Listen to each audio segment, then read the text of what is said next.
Welcome to episode 10 of An Understanding. This episode will be about John Tyler. If you like it, listen. If you don't, eat biscuits. Enjoy the show.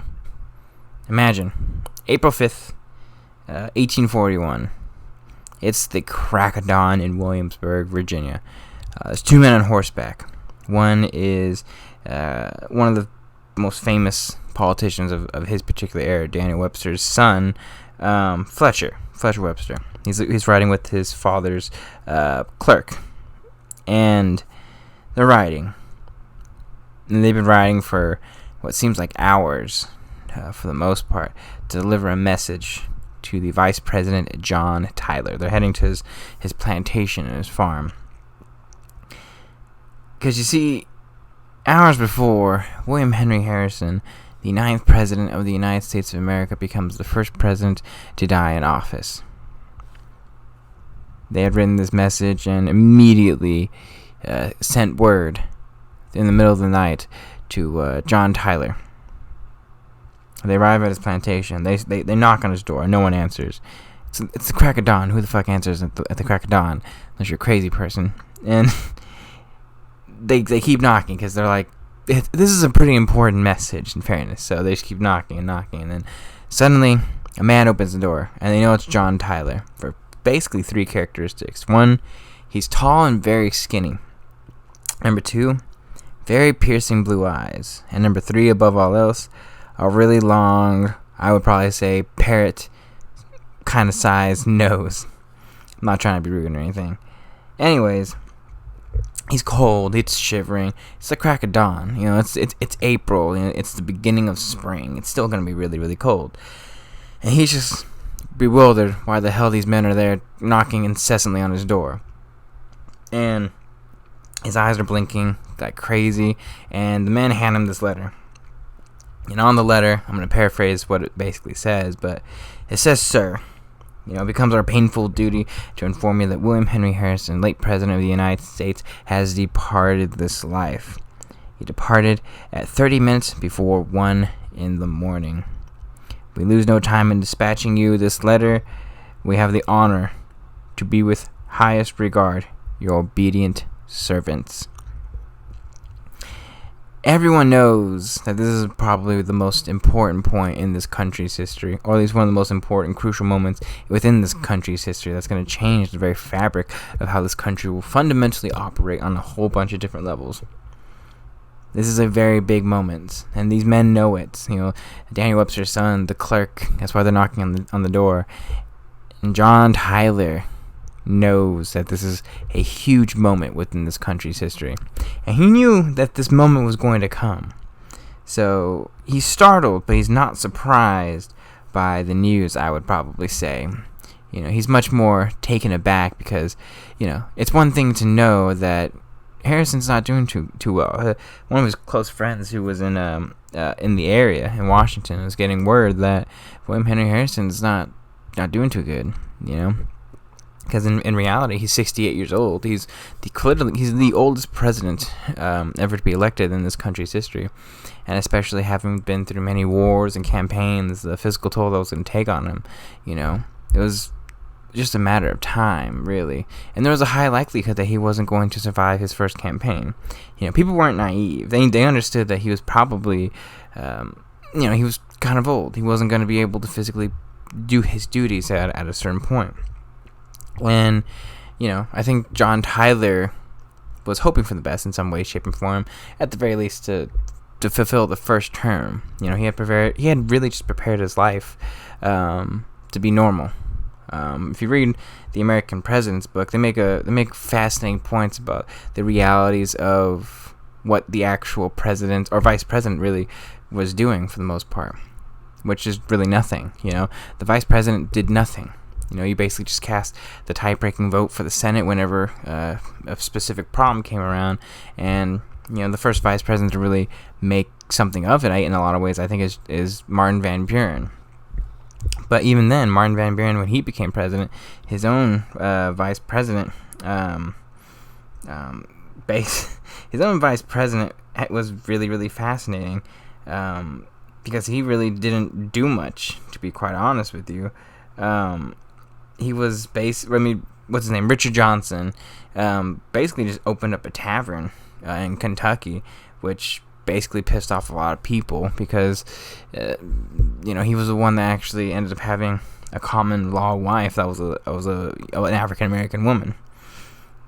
Point fundamentally being, though, John Tyler was actually pretty content with his married life. The more you learn about John Tyler, you learn he's a pretty happy-go-lucky kind of person. He's a very happy individual and very content with living life. He's settled. He's not someone that's going to really be like Harrison, who's going to really vie for the presidency.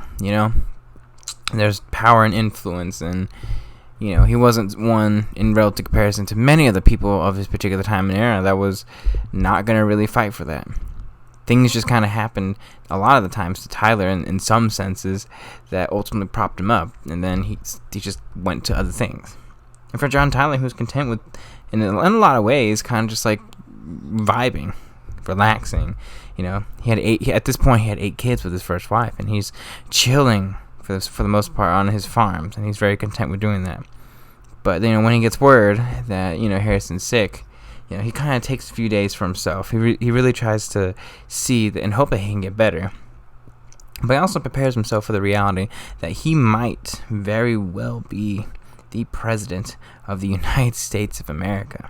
He might take over, and he might actually be the one that's going to change this country forever. So upon hearing the news, what does John Tyler do? He wakes his wife. He tells him the news. He eats breakfast.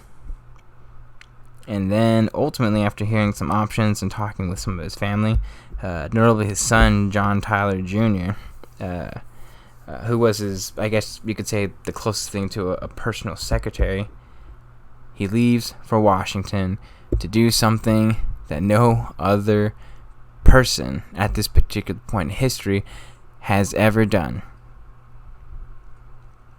Be the first vice president to be sworn in to office. So John Tyler is our country's 10th president of the United States of America, and one that I think, let me explain who John Tyler is. He's one of the most fascinating presidents, I think, in this country's history, just in terms of ideology, personal beliefs, etc., and just a lot of the things in history that he covers that doesn't really get talked about. He's the first vice president to ever become president in this country's history.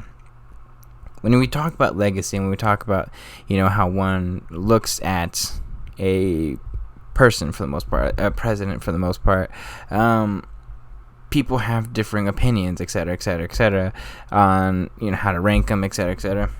And John Tyler is one that is very confusing historically because, by all intents and purposes, he's ranked in a lot of ways as one of the worst presidents in this country's history. Like generic presidential, rankings lists tend to effectively put him probably in the bottom 5. He's always generally within the bottom 5, absolutely. Like it's him, Buchanan, Pierce.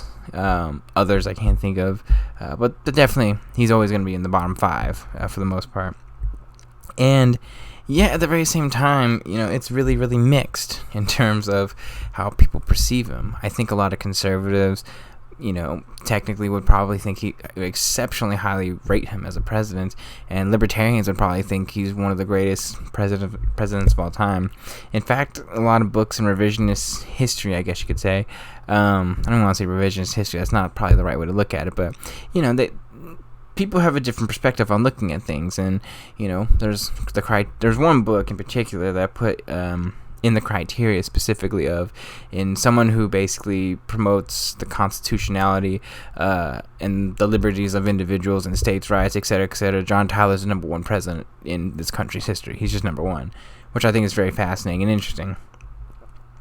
So I guess what I'm trying to say is historically generally pretty bad. I would say in modern times, especially with a lot more people coming out with, I guess a counterpoint to presidents for the most part, in terms of like presidents who curbed executive power in a lot of ways. John Tyler's been revised in some aspects to be looked more fondly upon than not.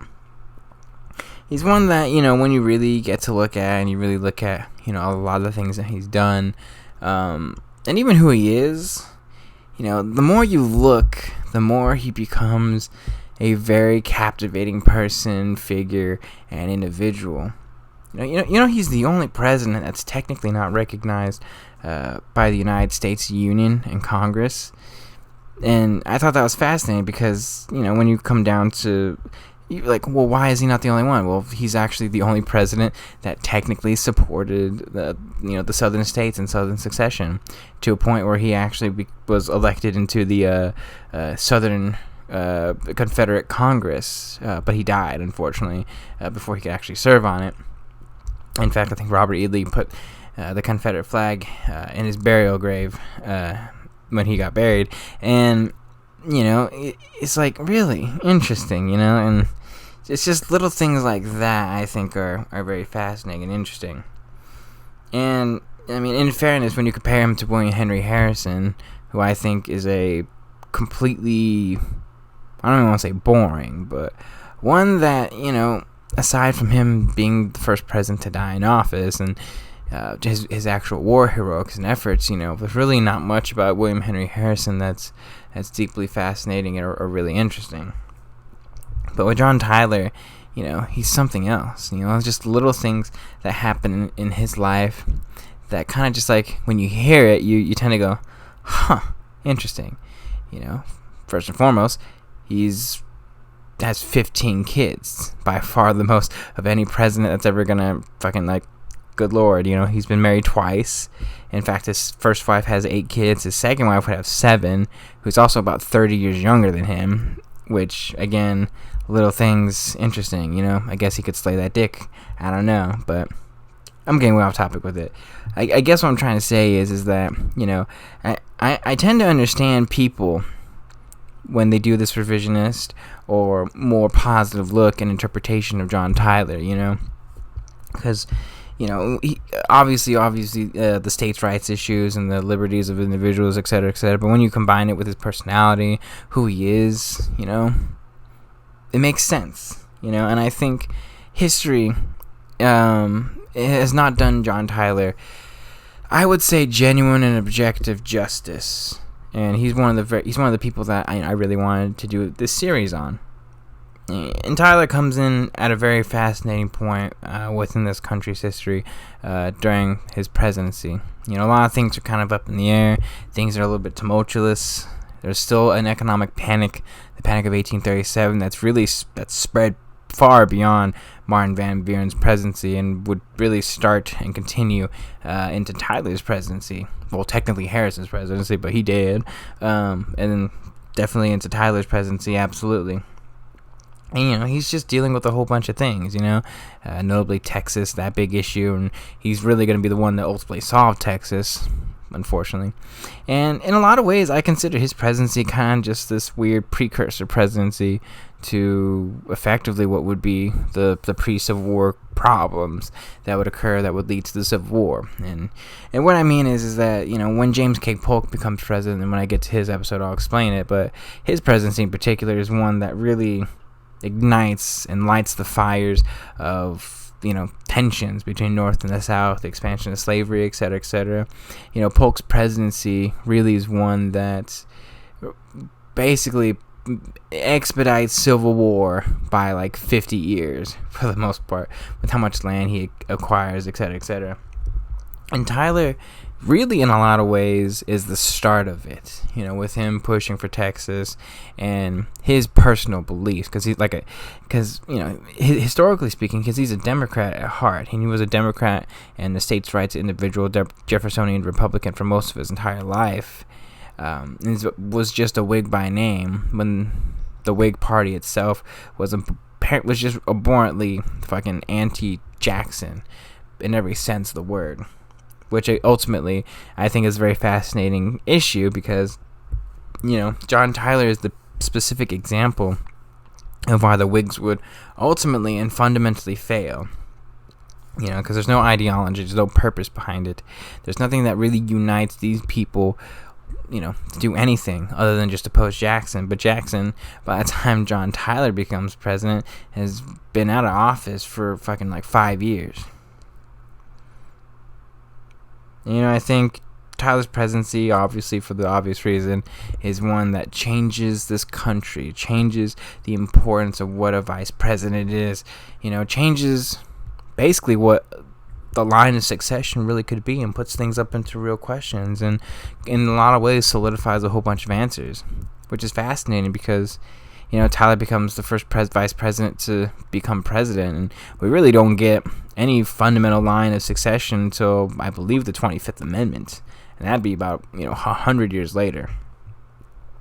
But anyways, before we actually get more deep dive into this thing, we should actually probably go into the actual deep dive itself. So I hope you guys enjoy, and let's start with his childhood. John Tyler was born on March 29th, 1790, in Charles County, Virginia. He is one of six, or he's the sixth of 8 kids, the second boy in particular of John and Mary Tyler. So before we actually get into the deep dive, I just want to make it very clear that a lot of Tyler's history and a lot of his work, in particular, a lot of his personal stuff, I would say, specifically in his early childhood, was destroyed apparently during the Civil War. So a lot of it is guess speculation and writings from others on how people interpreted the family, etc., etc. And some correspondence maybe with some sisters and brothers and other siblings, but his personal stuff, I believe, is gone. But then again, we still do know a lot, but in terms of every little aspect that we could possibly procure, could be up in the air. So I just want to make that very clear. But here, for sure, is what we know. His father was John Tyler Sr. He was a judge, and he had really strong convictions, and really instilled in John Tyler strength, of level of fearlessness in him. I wouldn't call John Tyler a fatalist by any stretch of the imagination, but he was a very, very pretty brave person, I guess in a lot of ways I would say, and strong in conviction, and which is, I think, the biggest fundamental thing. I mean, his father is by far the single most important influence on the young, growing John Tyler, a very doting and very there father for John Tyler, which is even fascinating too, because his father's a patriot, but his grandfather was an ardent loyalist, and there'd be contention there with the family for the most part, and John Tyler himself, Jr., I'm gonna call him Baby Tyler. Baby Tyler basically loved his father, ardent patriot, does not like the British, stuff like that, and his father would also be really close friends with Thomas Jefferson. Baby Tyler actually got to meet Thomas Jefferson on a whole bunch of different occasions. And I mean, obviously if you're going to meet someone who's a big, famous figure, it's going to be really, really big, And I just imagine like a little 3-year-old Thomas Jefferson who's Washington's Secretary of State, just like, hello, Baby Tyler, what's going on with you? And he's like, gaga goo goo, because he's fucking 3 years old. Anyways, his father would later become a judge, and he would join the Virginia House of Delegates. And, John Tyler Sr., Daddy Tyler, was a very, very disciplined man. And he raised his kids in a very disciplined and really strict manner. And But despite all that, by all accounts, a very loving and empathetic father, and always very attentive to his kids, which I always find really fascinating. He's probably one of the few founding fathers who's actually there, being attentive to his kids whenever he got the chance, and whenever he was home, he was always there with his kids. The other founding fathers too preoccupied with politics and whatnot. Notably like William Henry Harrison's father, who was not really there all that much. His mother, Mary Armstead, another fascinating figure. She came from a really wealthy planting family, and was, in particular to John, not as prominent in his life as most mothers effectively would be, which I think is really interesting, because I think the father just took over a lot of the roles, and the sisters too. And but that being said, she would raise him very, very well. She would really raise him in a bit of an aristocratic lifestyle, and was doting for the most part. But a lot of it, unfortunately, was due to ill health, I would probably say, for Mary Armstead Tyler. She dies at a very young age. She dies when John Tyler's 7 in 1797. It's believed to be a stroke, I believe, or some other particular ailment. So I think blood pressure, a whole bunch of different things. She in particular was just not a healthy person, unfortunately. And when she did die, it was very rough for John Tyler, because he loved his mother very dearly and really didn't have much of a mother figure growing up. Although in fairness, he had a couple older sisters, and they really ended up filling the void and really stepping in to be the maternal figure in Tyler's life growing up. Kick-ass mama sisters, for little baby Tyler. John Tyler would have, I would say, a normal Virginian childhood, if that makes any sense. If you want to know what a Virginian childhood was, it's not really going to be different than, say, the likes of like Madison, Jefferson, Washington, and Monroe. They're basically just, he's vibing, he's chilling, he goes hunting, he goes on the field, hangs out with some of the slave kids, and fucking ends up chilling for the most part. That sounds bad, but John Tyler lived a very, very, very comfortable life. He had a normal Virginian childhood. They weren't rich. Let me make that very clear. They're not Washington rich, but they lived, for John Tyler, overwhelmingly comfortably. And he grew up loving horses. His entire family did everything: crops, corn, wheat, tobacco. Had a lot of slaves to work on the farm, and their main crops, I guess you could say, their main financial revenues was farming animals and stuff. And they actually had a shit ton of horses, and John Tyler would love to fucking ride those horses and pet them and stuff. We have an animal, and John Tyler's a very empathetic and loving man, and he loved those horses, just like any pet in a lot of ways. His education during this particular time too, when he's growing up, he might be one of the most highly educated people, at the very least, in the run-up to actually become like a member of the Senate, etc., etc. He's educated by every single tutor that he can basically be taught by. His father's hiring every single individual in person. Not to mention, too, a lot of people would come by, for the most part, and educate young John Tyler. Like I said, Jefferson, but his father was John Tyler Sr., Daddy Tyler. He was close to other notable Virginian politicians around that time: James Monroe, Patrick Henry, et cetera, et cetera. And along with his siblings, they would be influenced, educated both in politics and Virginian society. So he's getting education everywhere, and he basically just everyone being into his head, being anti-federalist, which I think is really interesting. And growing up, he would be influenced by every single Virginian hero. We don't think about this, but these young kids, these young lads had heroes too. Not the comic book heroes by any means, but heroes like George Washington, John Marshall, Jefferson. I just want to make this point too. I do believe John Tyler is, technically speaking, the last president from Virginia in this country's history. So I just want to make that last little tidbit point for the most part. So, while enjoying life with his strong family, while along with the tutors, he really did enjoy learning. And when he became of age and was preparing to go to college and stuff, he would go to a shit ton of preparatory schools and would basically follow the line of basically his entire family and go to William and Mary. And while in William and Mary, he studied fucking everything: economics, politics, poems, plays.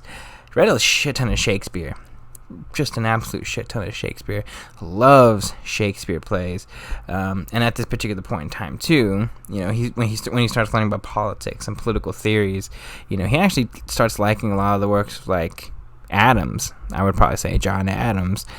He actually becomes a really big advocate of republicanism over time, understanding its function and need for the most part. That it's probably one of the better systems that anyone's ever come up with.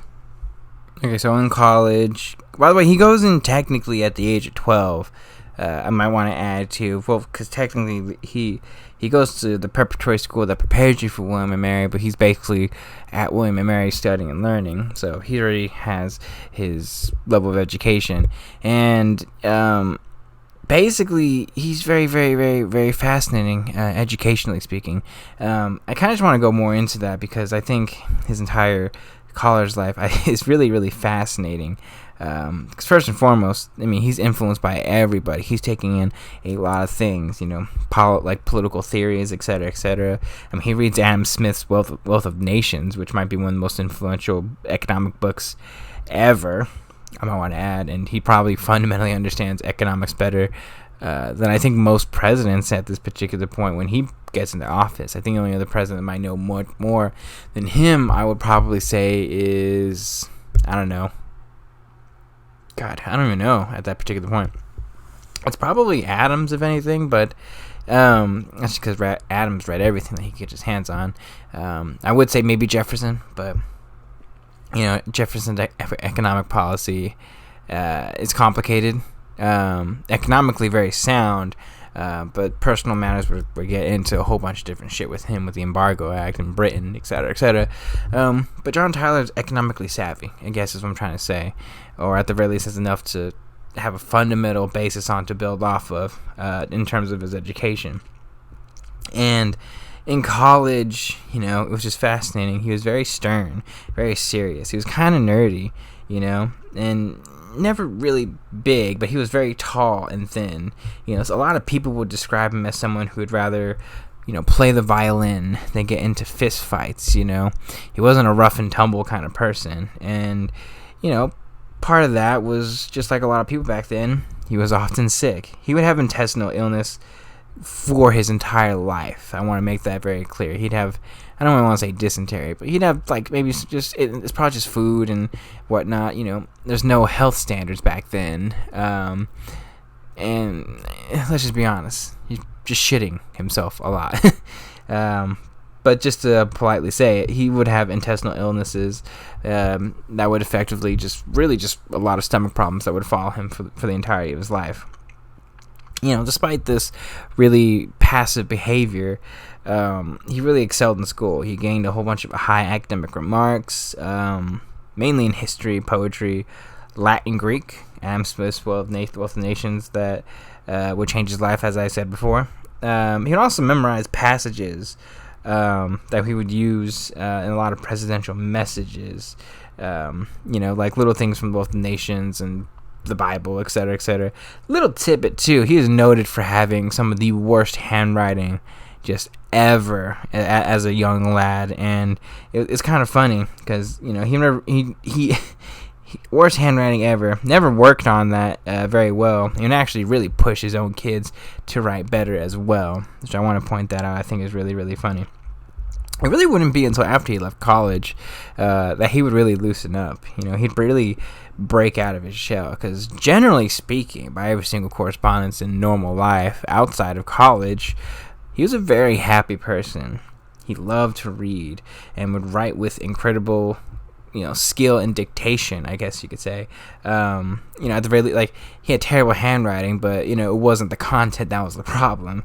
And loved to dance. He loved to fucking dance the night away if he could. He really was someone that really just was fun. He wanted to help people and wanted to become a great person, like a lot of these people back then. And he had a lot of empathetic and sympathetic to the actual people themselves within Virginia and all across the country. He just understood people, and I think it's fascinating because he enjoyed school. He enjoyed the learning aspect of school, but I think it's a lot of people. It's a very different environment, and when you leave your very close-knit family, etc., etc., because like I said before, he was very close with his family in every sense of the word.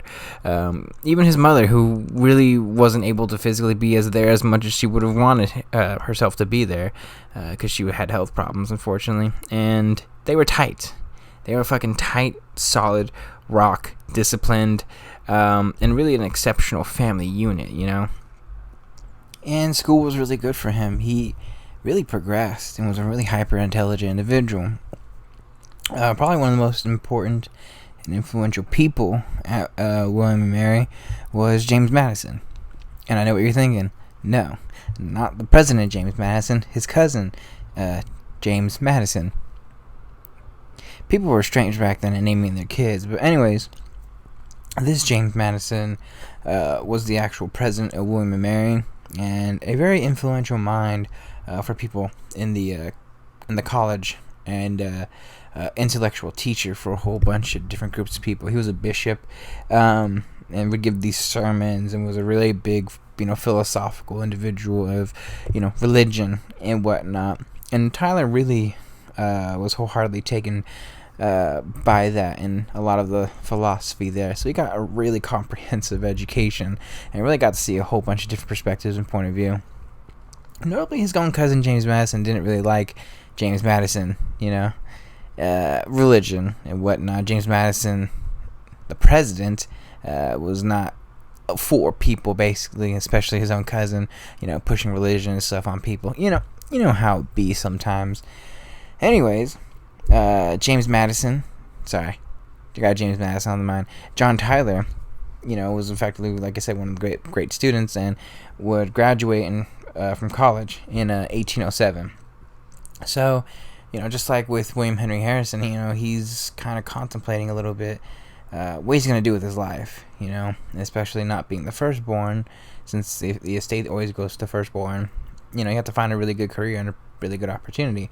But unlike, William Henry Harrison, for instance, with the financial troubles, etc., and William Henry Harrison being last in terms of inheritance and whatnot, Tyler has security, and he has this really unique ability to kind of do whatever he wants, and ultimately, he always had a keen interest in politics for obvious reasons, and really just a keen interest in public service, and he felt that was his destiny and his purpose and what he wanted to do with his life.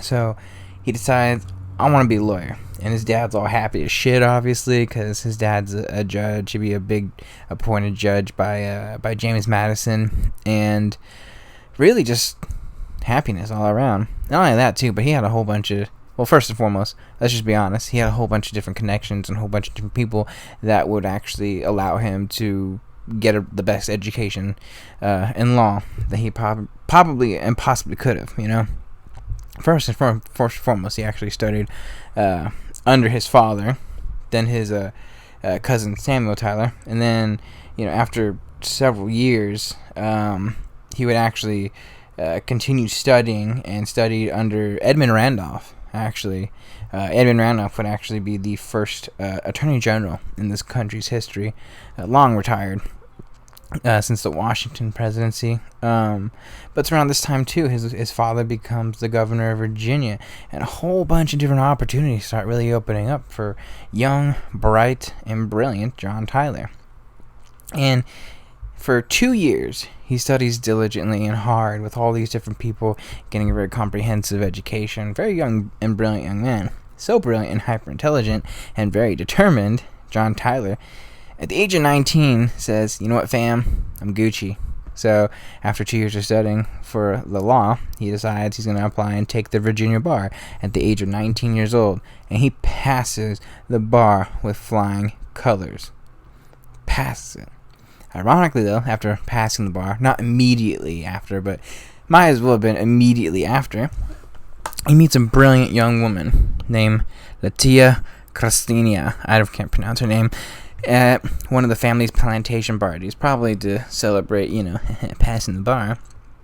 And she came from a wealthy family and a prominent one, and she was a very strong, opinionated woman. And this woman would be the first love of John Tyler's life and his first wife. Tia was a very fascinating young woman. I don't know how to describe the relationship. I would say incredibly and deeply loving, emotionally competent, and strong. He was definitely 100% head over heels for her, and I think she was too in many ways, shape, and form, but she was very strongly opinionated. She dominated that relationship in every way, shape, and form, and she was the big fundamental influence within the children's lives. She was very deeply religiously conservative, to a very, very strong point, and really dictated a lot of the things within the family. And it's one of those relationships that Tyler truly loved her, and she loved him. And I think if she didn't want him to do something, he probably wasn't going to do it.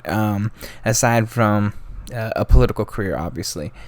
But truly, they would truly be madly in love with each other, and a very fascinating relationship, because even back then, they would have what I would say a very long engagement. Most people kind of just like hitch it up with one another, and court each other, and then just deal with being with each other for the rest of their lives. But Tyler and Latia, they would have a 5-year long engagement before the two would actually get married. A lot of it had to do with the fact and reality that he didn't have a job yet. He wanted to be financially self-secure and self-sufficient, and he wanted to do a whole bunch of things with his life first before actually settling down and getting married.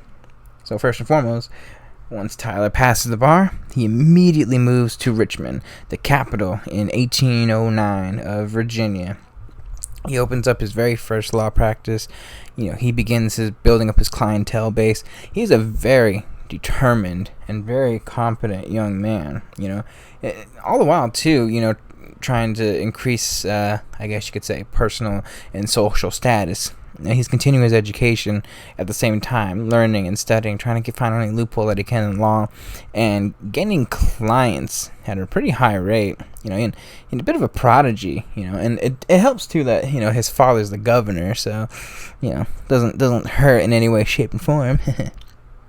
And despite his practice growing and his clientele base growing, and after some time, 2 years specifically of building, I guess you could say, a small little law practice that's really burgeoning at the seams to be this law empire. I'm exaggerating here, but he's becoming very successful. He wanted political influence. He wanted political influence to really become, because he's a Virginian, so in society, especially back then, and in Virginia, if you were in politics, you were a truly free man and truly capable of instilling a lot of change. In fairness, I think a lot of what John Tyler wanted to do was to really help people, and really help them in the sense of giving them their own personal liberties, etc., etc. And with his father's connections, in part, John Tyler, after 2 years of really building up himself society-wise and really pushing, and really kind of knocking on the door of politics, runs and really gets the opportunity and successfully becomes a member of the Virginia House of Delegates at the age of 21 years old. And in fairness, let's be honest, he had some contacts, he had some connections. And like I said, it does not hurt that your father is the governor of Virginia. So despite getting the position through, nepotism, I guess in a lot of ways, or a gross influence from nepotistic families and whatever you want to say, he got help getting his position and spot. It's undeniable, without a doubt, that he really did want to help people and wanted to help influence politics in a very positive way that was going to benefit the common man. Backstory: the year is 1811 when he gets in office, because he moved to Richmond in 1809, and after 2 years gets the position, and he really wanted to help people, and war was coming, and in Virginia, he wanted to basically just support James Madison, one of his idols, effectively, Jefferson and James Madison specifically. Were probably his two most important idols in terms of personal liberties. And once he was in state politics, in the most prominent colony in the country, in Virginia, that was, a potential target for the British, etc., etc. And, he just wanted to really help people and actually do things for the benefit. Because in his mind, at the very least, by all accounts, he believes himself to be a fundamental public servant. He's going to serve the people and serve the Constitution in any way, shape, and form that he possibly can. And he comes in at 1812 or 1811 at the precipice of the War of 1812, and immediately he's a fucking barn burner. He's a fucking fire starter. He's a radical. Okay, like I'm talking about like straight up. Two reasons. One, first and foremost, people were all about states' rights, kind of, but it wasn't like states' rights, because the Democratic Republicans weren't really all for fully states' rights advocacy in the grand scale of things. They were like, okay, we'll try and give the states' rights people as much liberties, et cetera, as they humanly can be. But then when John Tyler comes in, John Tyler's like fucking advocate of states' rights, Democratic Republicans. He's the precipice and the architect, an archetypical Southern Democrat, I guess you could say, or at least like one of the original ones that would effectively. There's a big reason why he ends up joining the Confederacy later on in his life, post-presidency. I just want to point that out, and a lot of people are kind of just like, what the hell is up with this young lad, Anyways, once the war begins, he becomes a real advocate of the war. He hates the British just like his father. And a lot of events occur during this time as the war slowly progresses from 1812. So while he's in the House of Delegates, a lot of things happen. Like by 1813, for instance, unfortunately, his father would pass away very early in the year. And while his older brother would receive most of the plantation, he receives, a solid plantation and a dozen slaves. And the tragic loss really was, affected John Tyler. He was deeply saddened and perennially sick, especially around this particular time. He was just constantly ill, probably due to stress, a whole bunch of different things. Good news, though, abound, as he would finally be able to get to marry Letitia in March of that year, which is unfortunate. His father dies, and he's like, well, let's finally get married, after 5 years of courtship. I guess in a lot of ways, she's just like, well, I'm here for you regardless, so let's just get hitched and just fucking do it. Anyways, and they would purchase their first home, which they would live at for the next 8 years. You should look it up. It's fascinating that the Tylers and how many homes that they have, and I think to this day they're the only family that has their actual descendants living at and running the plantation of originally John Tyler. It's not this home. It would be one later on with his second wife, which, spoiler alert, he has a second wife eventually in the future. But anyways, as soon as they buy that home, the couple would eventually have 8 kids together. And married, it was a little bit complicated. She detested and had very little inclination to be, I guess you could say, a politician's wife. But, she let her husband do his work, and she just preferred to stay home, so she wasn't going to do the whole wifely duties thing, et cetera, and host a bunch of people. But, it was very cool. It was very amicable, and they really worked things out. They were a very strong partnership, and she really enjoyed his really cheerful behavior.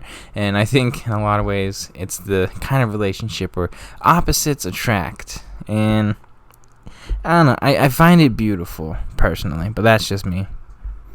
So once married, he's basically back in the state legislature, really preparing and really pushing for more both states' rights stuff and also things that were going to help protect America during the actual war effort itself, including getting word that there might be potential invasion of Virginia specifically. And around this time, John Tyler, he's an old school kind of dude, Virginian in a lot of ways, and John Tyler's like, I want some glory, I want something really to really hold my hat on. I want to be like Washington and all these fuckers, and all these motherfuckers and people. And so John Tyler, during the summer of 1813, after he gets married, he prepares for war. He actually himself begins assembling and recruiting a militia in Richmond, just getting everyone that he could possibly get.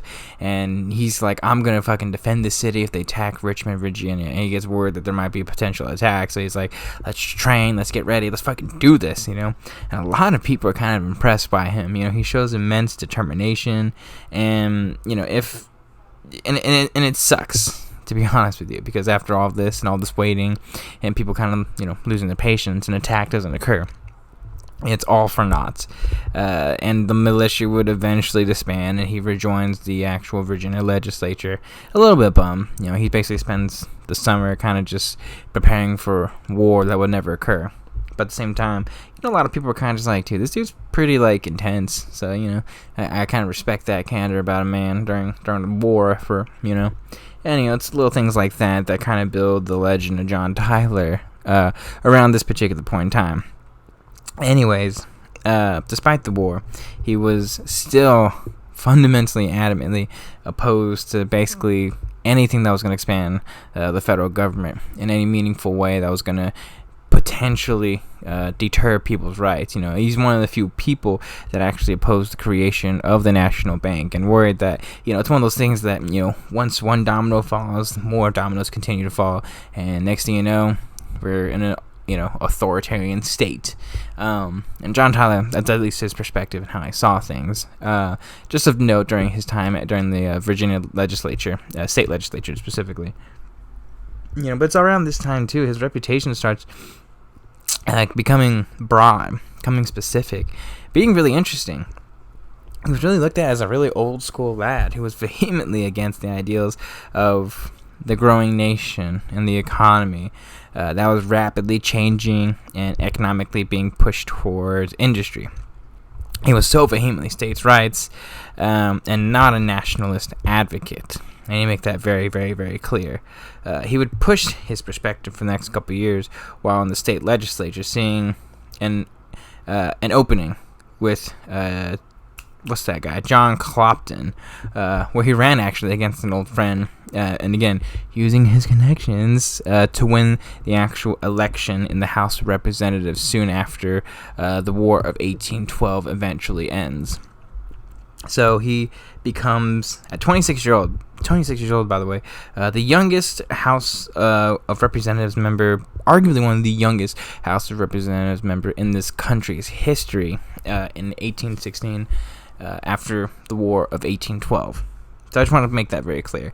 I don't want to say he's not a unionist, because, he's done things to really push for union, at least for the most part. Like, if the Civil War occurred, I think he probably would have done as much as he possibly could have to stop, Civil War from actually occurring. But at the same time, there's limits and limitations to what a particular individual would do, especially if you're at your core a very states' rights person. So I just wanted to explain that in at least some maybe hypothetical retrospective perspective, that, if he was president, say, around 16 or 1860, when Abraham Lincoln gets elected, would he have, dissolved the Union or by any means? Probably not. But, things happen, things occur. And he is one that would be such an aggressive states' rights advocate that, he's the old school Jeffersonian ideal, And who knows? Like I said, history works in fascinating ways, but I just want to explain that little tidbit. So basically, vehemently states' rights, vehemently against national advocacy, and would push this perspective for several years, from 1813 all the way until he basically becomes the actual member of the federal government itself. So, again, while in Congress, his family's growing, by the way. He would have his first couple of kids soon after. He and Letitia end up getting married. And as soon as he enters Congress, he's just like in the state legislature. He's a motherfucking barn burner, okay? He joins numerous committees as a vehement states' rights advocate. And every single time any sort of formal, internal improvement occurs, he votes it down. Or anything that's going to expand the federal government's control of the economy, he votes it down. At one point, he actually fights for and is chosen to audit the Second National Bank, which he viewed as deeply corrupt, and petitioned itself to revoke it numerous times over his time as the House of Representatives member. This is a very difficult point in time for John Tyler. He's 26 years old, and his family is really growing. So he wants to be a good father and a doting father, just like his father was. And he would try and take care of his family. So he would go back and forth from D.C. to his home, and would be as doting of a loving father as he possibly could be with his family and to all his kids. And it was a little bit difficult. It took a lot of stress on him, especially since he was already had numerous health problems. Traveled with DC to, where he was in Richmond, I believe, so at this particular point in time, it's not very, you have to understand, like, horseback carriages, it's going to take a long time, it's just poor roads, bumpy all the time, you think, like, people don't think about stuff like that, where it's just like, just imagine being bumpy in a carriage the entire time, rocking back and forth instead of driving on the smooth roads that we drive on today. I don't think about that. Just imagine going off-roading for 6-7 hours, traveling by horse. I mean, it's a fucking nightmare, but we don't think about stuff like that. And he traveled back and forth quite often to be the doting and loving father that he wanted to be for his kids. This, I want to point out too, is also the period point of Jackson. Tyler is noted very, very clearly his distaste for Andrew Jackson.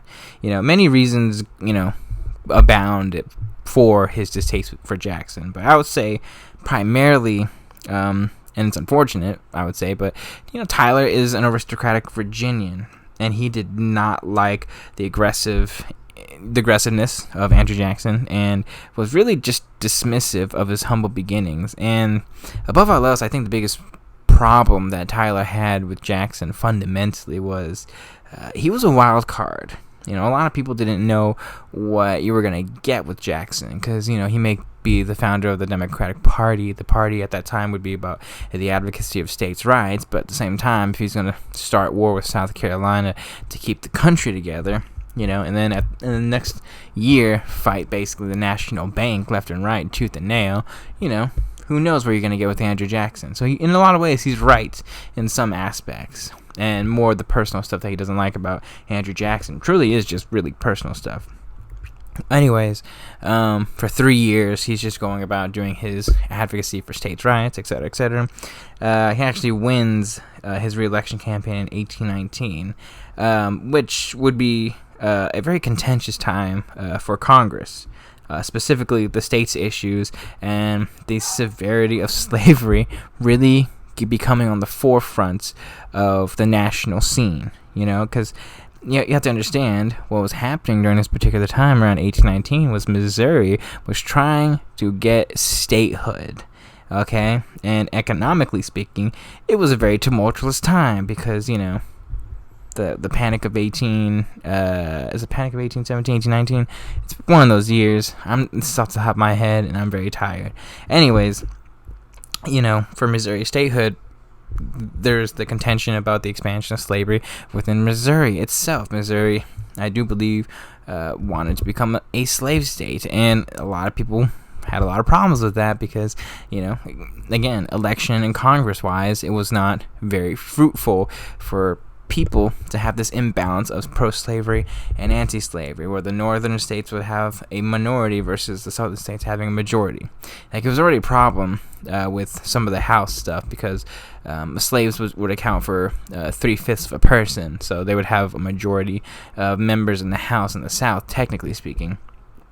And in the North would normally combat that with increased immigration for the most part. So it was a bit of a balance, a bit of a teeter-tatter, and a lot of things they wanted to do were, for the most part, going to be based off of policy and stuff. And this issue was beginning and was really growing.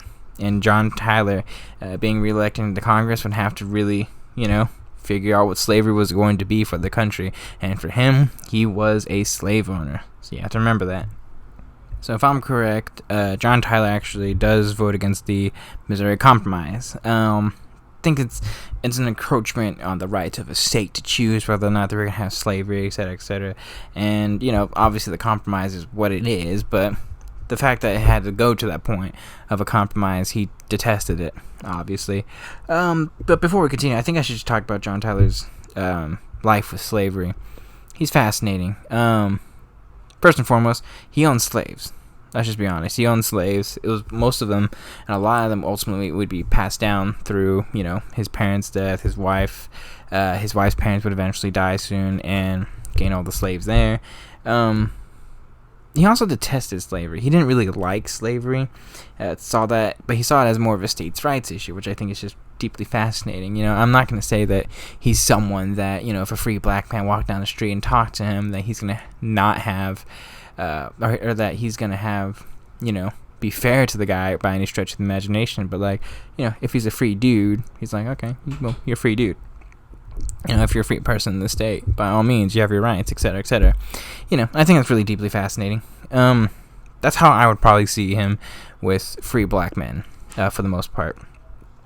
But he's interesting because, he makes no excuses. He does not try to justify, like a lot of the slave owners back then, his slavery, for the most part. He's kind of just like, yeah, if you want to call me racist, that's fine. I'm just going to own my slaves, work on my plantation, and just treat them well. And John Tyler, by all accounts, unless there's some hidden, paper recording, etc., or stories of John Tyler doing some really antagonistic things to slaves, never used force or violence ever, I believe, towards his slaves. I could be wrong, but I'm not sure. And I'm not gonna say they were deeply close or anything. His slaves were not gonna be part of the family, but it's like, oh, okay, I'll send you guys a Christmas card. I think that sounds bad. I'm being an asshole right now. But anyways, a lot of things are happening too around this particular point in time for John Tyler. For basically the next couple years after the whole Missouri Compromise, a lot of things are happening. And first and foremost, he does not like the direction Congress is going during Monroe's presidency. In fairness, a lot of things are happening during this time. The party's kind of splintering into different sections and stuff like that, and they're going away from the ideas of states' rights, which the Democratic-Republican Party was really founded upon, and it's kind of like the Federalists just kind of came in and started slowly taking over the party, which kind of worried him. At that point, he felt like his vote didn't matter, which, it's not very good, especially if you're literally in the federal government, where your vote should matter. But a lot of things are happening too. His health problems got worse.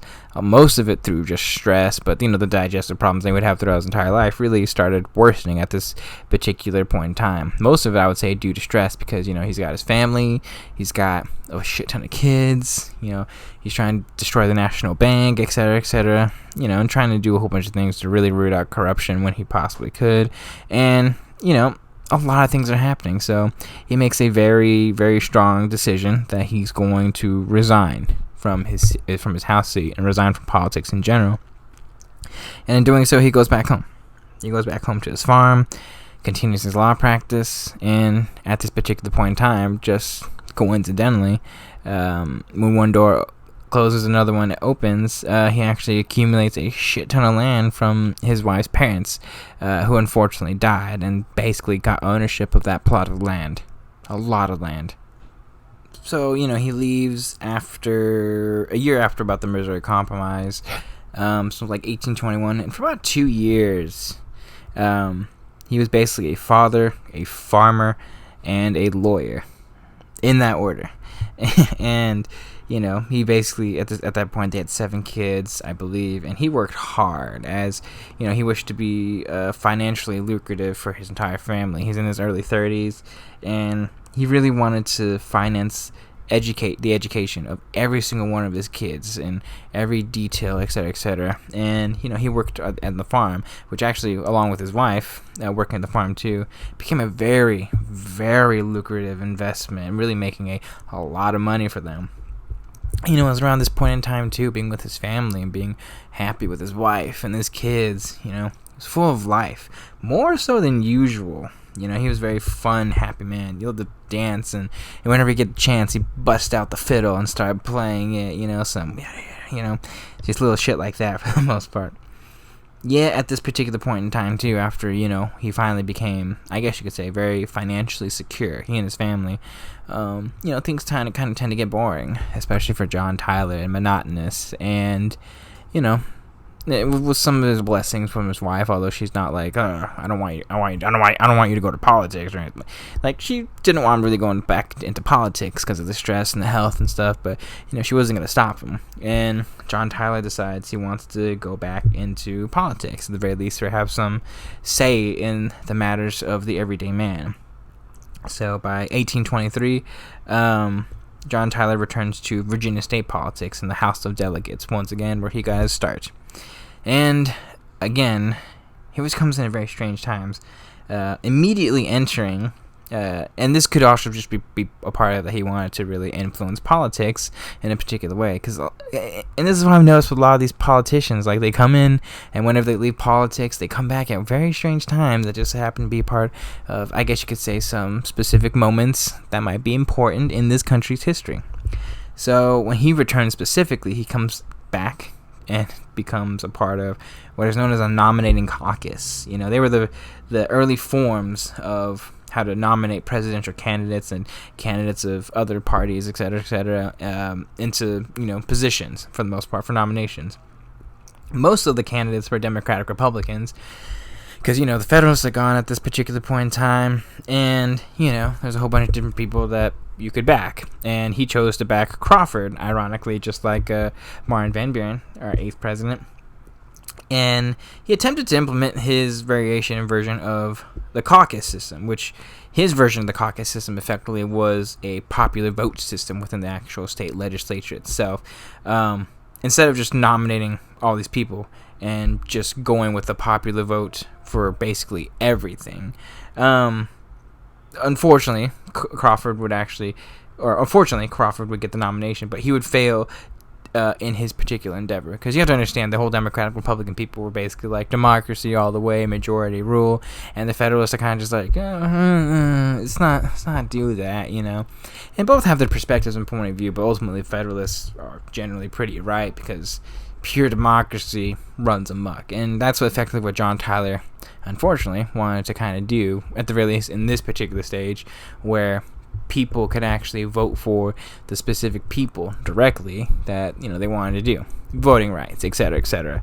But in this particular point, for the caucuses, when you actually want to help nominate certain people to the presidencies, etc., etc., it's still for back then, it was a bit of a weird mixture of popular vote and then kind of like electoral system, and he wanted a pure popular system. Anyways, I just want to explain that, because I feel like I explained that really poorly.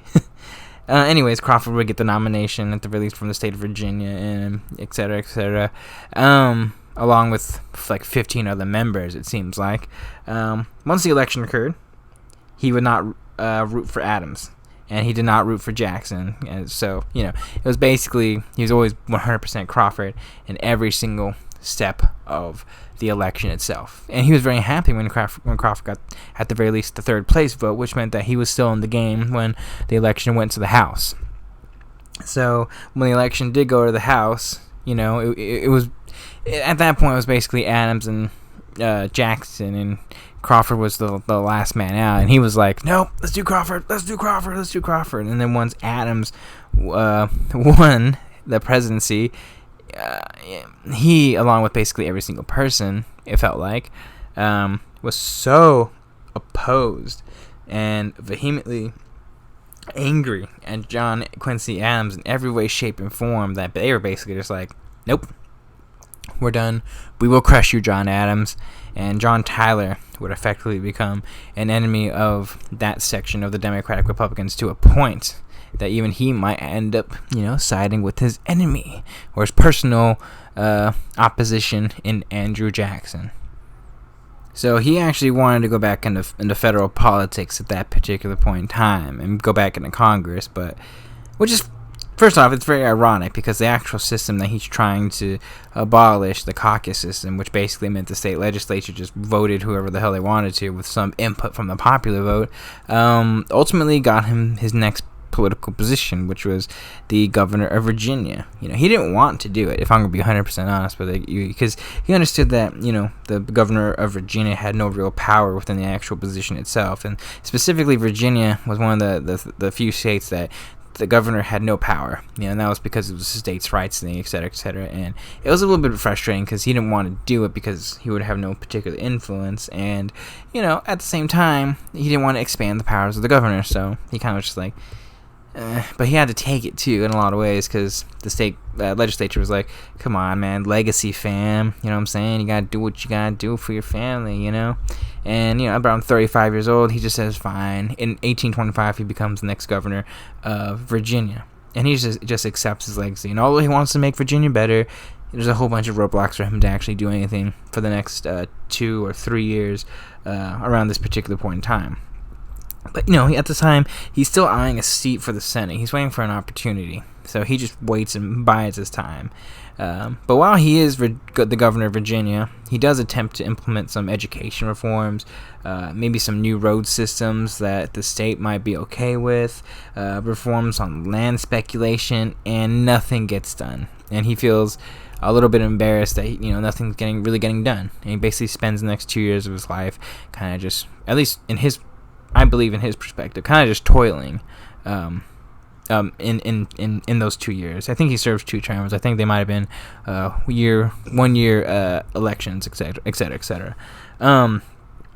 Much of his time and interest would actually go to implementing some tobacco and cotton reforms, I might want to add, in the state of Virginia, which I think is really interesting, because the tobacco and cotton really were the big financial interests and held big financial stakes within the economy, and whatever tobacco and cotton went, the state went. And he actually attempted, somewhat successfully I might add, to push some reforms that weren't so abhorrent to some slaves, etc., and to maybe just regulations of some prices, but nothing too crazy at all.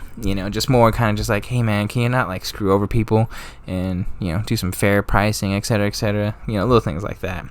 But around this particular time too, he would really just be bored and discontent with his job. Most of the time he ends up spending with his family and was able to actually be with his kids. So it's not the worst thing on the face of the earth for young John Tyler. He was around 36, 37 years old. So 1827 is coming around, the election year, or the upcoming election was about to happen between Jackson and John Quincy Adams. And he's in a very interesting spot because he sees an opportunity. He sees an opening for a Senate seat. And it's actually held by this guy, John Randolph. I believe they were pretty close. And because Tyler didn't want to take the seat away from John Randolph within the actual Virginia legislature, but a lot of people were kind of pushing for him to actually do it. Notably Henry Clay, I might want to add. For a lot of reasons, because Henry Clay, understand, is trying to gain support for John Quincy Adams. And although Tyler detested John Quincy Adams, Tyler hated Andrew Jackson more. And at this point, he's still Democratic Republican. So anyone from a prominent individual is going to be pretty Gucci for him. But Tyler wasn't going to take the spot, and he really actually kind of really pushed to not take the spot. But unfortunately, Henry Clay has a lot of power and influence. John Tyler ends up becoming the actual Senate representative from Virginia in 1827. So the election of 1828 was in full swing. And although John Tyler is a senator, a Democratic Republican, he in a lot of ways he kind of has to choose sides a little bit. And there's a difference between both presidential candidates. And don't get me wrong, his particular influence isn't going to be one that's going to sway a bunch of people, don't get me wrong. But at the very same time, he does have enough sway, enough influence to probably, make some difference, I guess you could say. And he hated both people. He grossly disliked both frontrunners. And, understand that despite while he was in the Senate and would always vote against national improvements and defend states' rights, he was really leaning against Jackson in a whole bunch of different ways, even though Jackson and many of the people that would be on his side were the party of states' rights, etc., etc. That wasn't until the Tariff of Abominations ultimately came through and basically just said, you know what? Fuck you, Henry Clay. Fuck you, Whigs, or eventual Whigs, at least for now. And that Tariff of Abominations ultimately ended up pushing John Tyler to join the Democratic Party. And fundamentally, although he would detest Andrew Jackson in every sense of the word. So, when Jackson becomes president, and during the Jackson administration, he would be a principled Democrat, just by the actual fundamental factors of what the Democratic Party represents. In a lot of ways, he specifically is the, penultimate representative of what the actual Democratic Party was around that particular point in time. So 1828, he ends up being a senator during the Andrew Jackson presidency. And in a lot of ways, he kind of warms up a little bit to Andrew Jackson once he gets elected to the presidency. And a lot of people really love him, obviously. And he's kind of like, okay, you know what? I will give you a chance, because I hope that you're not this person who is pretending to be a states' rights advocate, but is someone who is fundamentally like a moderate. Moderacy isn't going to help, etc., etc. States' rights all the way, And he wasn't, unfortunately. Tyler's time in the Senate for Jackson's first term was mixed, because he hated Jackson. He voted against the majority of his appointees. He was basically one of the few lone actual dissenting Democratic voices during Jackson's time, at least in the first term for sure, because he hated the spoil system.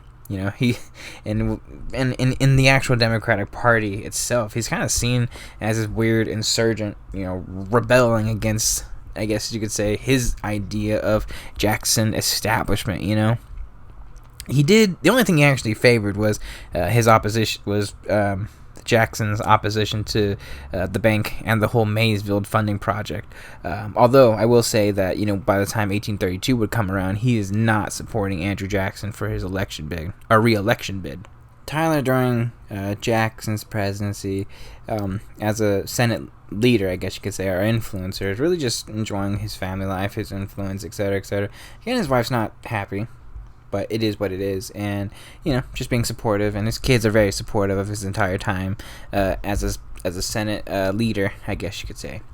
And he becomes a Senate leader fundamentally, really, at this particular point in time, because a Democrat in his own party for Andrew Jackson, opposing Andrew Jackson, that's gotta be like, it's pretty rough. It's pretty fascinating, and it's even more fascinating too when Jackson does get reelected as president.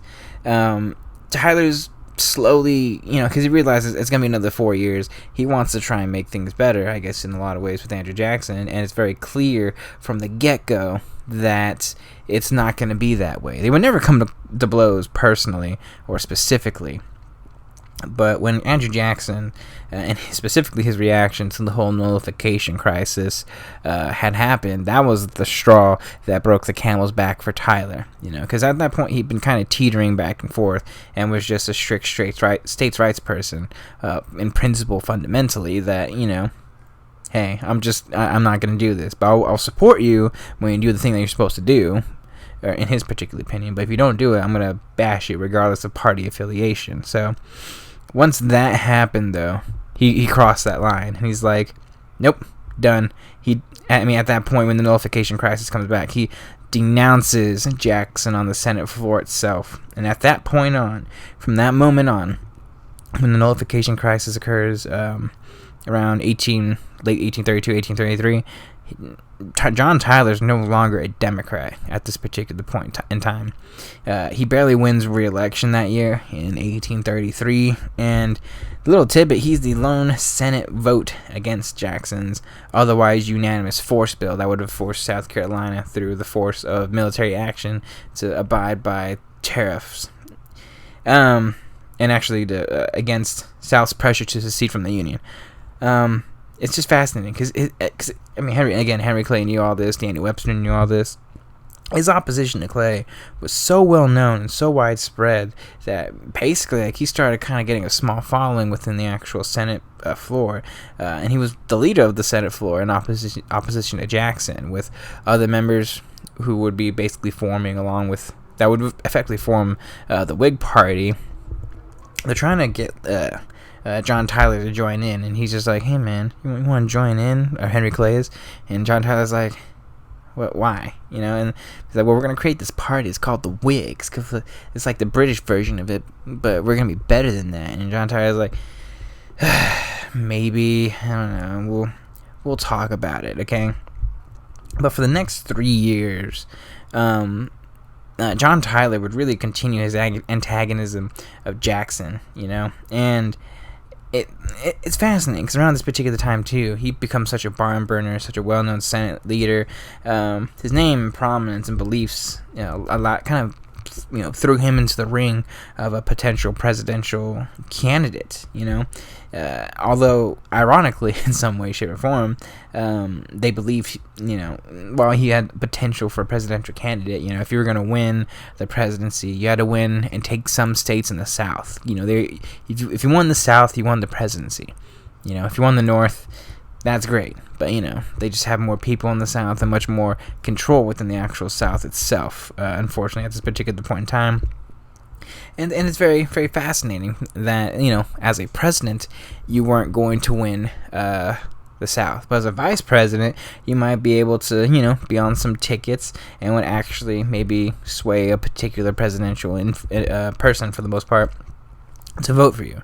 And, talks kind of start creeping in for the election of 1836 for something like that to happen.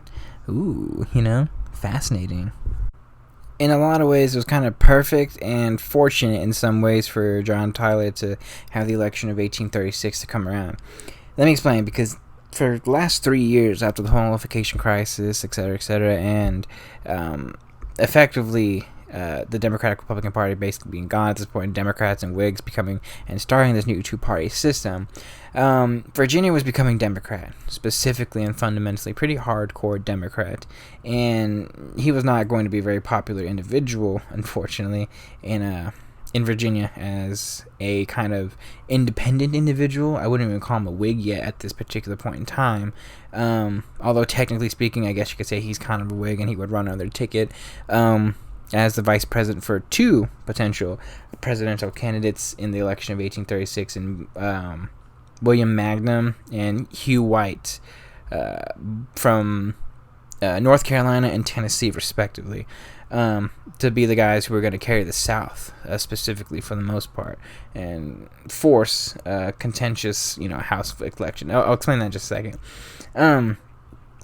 But, for the most part, he himself was losing steam in terms of his potential political influence within the party itself, and he's a man that's not going to get reelected. He knows it's going to happen. He's going to try and get reelected in 1836, but ultimately, it's not really going to happen for him for the most part. So he effectively decides he's just going to resign in 1836 from the Senate and really focus on preparing for the election and just be with his family and enjoy time with his family, because, after about 8 years in the Senate, it's a long time for John Tyler to be going back and forth, and he wanted to kind of settle down for a little bit. So, anyways, the election of 1836. I'll probably explain just briefly a little bit with Martin Van Buren, the fundamental aspect that they were trying to go with. Split the whole vote thing, so that Martin Van Buren would not be able to get the majority of the votes, of the electoral votes, so that it would have to go into the House itself, in which case they would basically just have to decide who's going to be president, etc., etc. Fortunately for Martin Van Buren, he ends up kicking ass in that election and gets just enough for the actual majority itself. For John Tyler, it's unfortunately seen as just an abject failure. It sounds bad, but the election was just not really good. Hugh White and William Magnum on both their tickets really only carried 3 states. Little bit of it, and this in a lot of ways would lead to John Tyler effectively retiring for a second time, as his political career in a lot of ways, I don't want to say it's done, but he's content. He's very content with just vibing with his family, doing my thing, just enjoying and maintaining his health and his wealth, technically speaking. So he just retires. He becomes a grandfather at this particular point in time, and really wanted to focus more on his private practice. And unfortunately for Tyler, that wouldn't last very long. So once he retires, he comes back home, does what he normally does before, does the whole family thing, etc., works on the farm, really secures his wealth. I want to make that very clear. Really secures his wealth this time around, so he doesn't really have to work as much or as hard as he really has to. His farm's successful, his law practice is very successful, and yet politics is like a drug, very much like a drug. And for him, he gets curious again, and decides, what the hell, I might as well try again. And first and foremost, I want to make sure for him to secure his wealth during one of the worst depressions in this country's history just shows a testament to how financially sound he was for his entire life. But anyways, he decides he's going to return yet again to the Virginia House of Delegates using his namesake and popularity, and he gets back into state politics. Once back into state politics, he just does the whole, I'm John Tyler, states' rights, big advocate. And again, he's still a very prominent person, very important person within this country's history, and at this particular point in time, he's still very popular and very strong, so he gets in, obviously, pretty easily. He does the whole states' rights thing, and then, he notices some things. He's keeping track of federal politics. Sorry, I'm losing my voice. And he starts noticing that there's a potential Senate seat opening up for him, for the most part. It was he and another politician named William Rivas. They were viewing the seat itself in 1831. They were trying to vie for the actual seat itself within the actual Virginia legislature, and it was a bit of a problem. It was kind of contentious. They both were fighting each other. Then a third person came in to actually split the vote even more, and no one got the seat, unfortunately. The seat wouldn't actually be filled for another year until, ironically, John Tyler becomes president. But, for the most part, for the next 2 or 3 years, he just does what John Tyler does, for the most part, which is be a states' rights, fundamental Democrat at heart, ideologically and politically speaking. And I'll go fundamentally more into his ideology probably when he becomes president, but it's also unfortunate around this particular time, too, that his wife, unfortunately, would suffer the first of a series of strokes that would grossly and really incapacitate her and leave her really bedridden for the most part until she recovered. And John Tyler, seeing a lot of this happen, he basically just leaves. He just leaves Congress and the state legislature and then goes back home and takes care of her. And for quite a long time, he stays by her side. He never strays far until she's ready, until she's capable, until she can actually physically take care of herself and be a competent individual again. And it would take a very, very long time. But eventually she gets back to a relative physical capabilities. But unfortunately, her health would only decline really from there once she fully recovers. So, let me explain the election of 1840, again, kind of briefly, because 1840 required a strong ballot for people to elect a Whig, for the most part. Despite, like I said, the Democrats weakening due to Van Buren's presidency, etc., that, they're still pretty popular, and people needed someone who was going to vote for a Whig. Like, the Whigs needed a reason for people to vote for them, for the most part.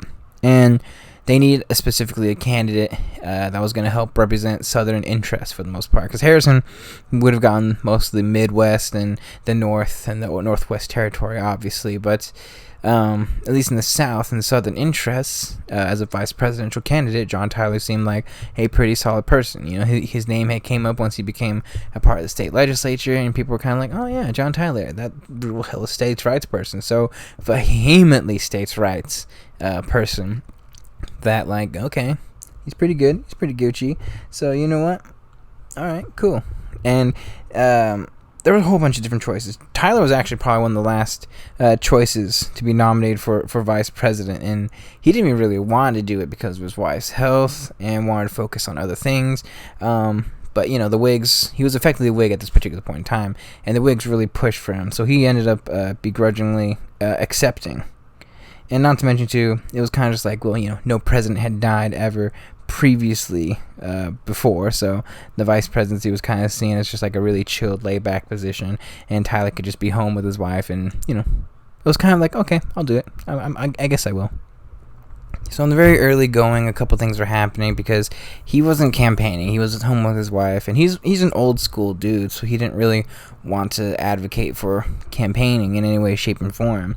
And when it became very clear that the Whigs needed more of a voice out there, much more of a particular person, individual to really, explain stuff, because when William Henry Harrison was 67, 68 years old at this particular point in time, they were like, Tyler, could you be a doll and just fucking, yada yada, yeet everyone into the election booths to, vote for us?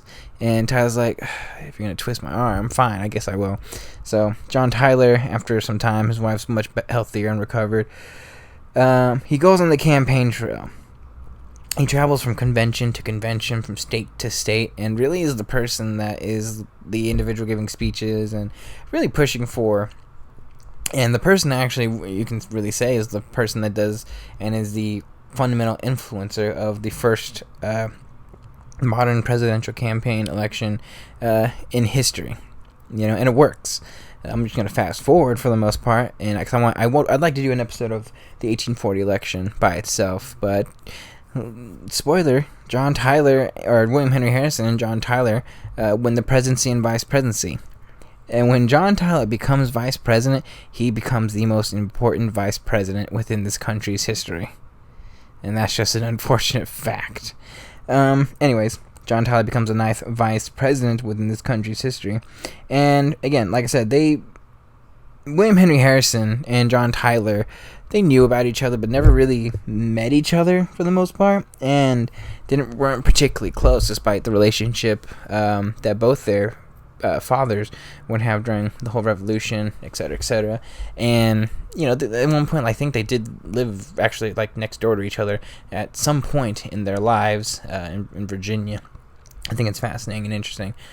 Anyways, long story short, John Tyler was, along with the whole kind of like, I guess you could say, arrangement, he was content with just being at home with his family and living with his wife and taking care of her and taking care of the family, and he would be home tending to his farm and his wife, as after he had met with Harrison, and Harrison asked for some advice on certain appointees. It was very cordial, but unfortunately Harrison and John Tyler would never meet again because Harrison would die. But I'm getting ahead of myself there. Anyways, like I said before, with the little opening that I had, on April 5th, Tyler's awoken, surprised at the news of Harrison's death. He had known about this for quite some time earlier. He knew about the illness. A friend and a newspaper articles had kind of confirmed it, kind of noted this. And, he was, in a lot of ways, preparing. First and foremost, he actually prepared because he had read some books, some political books, and specifically the Constitution. He actually read the Constitution itself into constitutionally what will happen, and which is ironic for a strict constitutionalist in John Tyler, that in the broadest section of the secession of powers, he would personally interpret it in a very broad way instead of being a strict constitutionalist. Because, let me put it this way, in terms of the Constitution itself, it is not specific in terms of a line of succession. So I think most general people would interpret it technically as someone who, in a lot of ways, would be the acting president. So while you are technically president, and it's so vague that I don't blame John Tyler for referring it, or looking at the Constitution in that particular way, and it would eventually require an amendment, in order to really functionally basically clear up anything, and ironically would take fucking 115 years before that actually occurs, unfortunately. But for the most part, John Tyler, in some irony, would interpret the Constitution in that particular way that would change this country forever, and that he would fundamentally establish himself as president. So, after getting some advice, he informs his family, etc., etc., and then he leaves. He makes his journey to the nation's capital. He spends the whole day on the journey. He arrives later the next day at 4 a.m, and immediately is sworn in, or at the very least in his interpretation of swearing in, and effectively becomes, in his mind, the president, and to other people's minds, the acting president. And then immediately afterwards, very early in the morning, he ends up meeting the rest of William Henry Harrison's cabinet, and changed everything, as they had apparently, well, because you have to understand, he changes everything because Harrison had originally planned on running on majority rule within his cabinet. He, by all accounts, was going to be quite possibly one of the most hands-off presidents, at least by Tyler's interpretation. A whole bunch of different people who look at history deem him as one that was going to be a very hands-off president. Anyways, he would also later on be sworn in and give his version of the inaugural address soon after. And I want to point out as well the very importance of this and him basically becoming vice president. It's more than just him changing what constitutionally the line of succession actually would be. He changed the direction of this country fundamentally. There's a whole bunch of what ifs, and it ruined many of these what ifs if the Whigs had basically been the party that was fundamentally in control.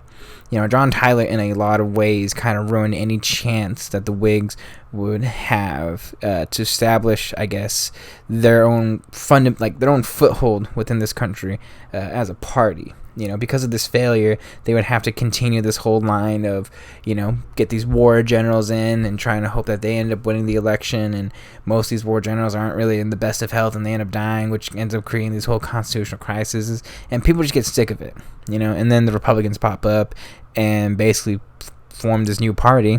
And I just think it's interesting, when I look at it in this particular perspective and, particular way. John Tyler, for better or worse, stops them from being a solid party that would stay for generations to come in retrospect.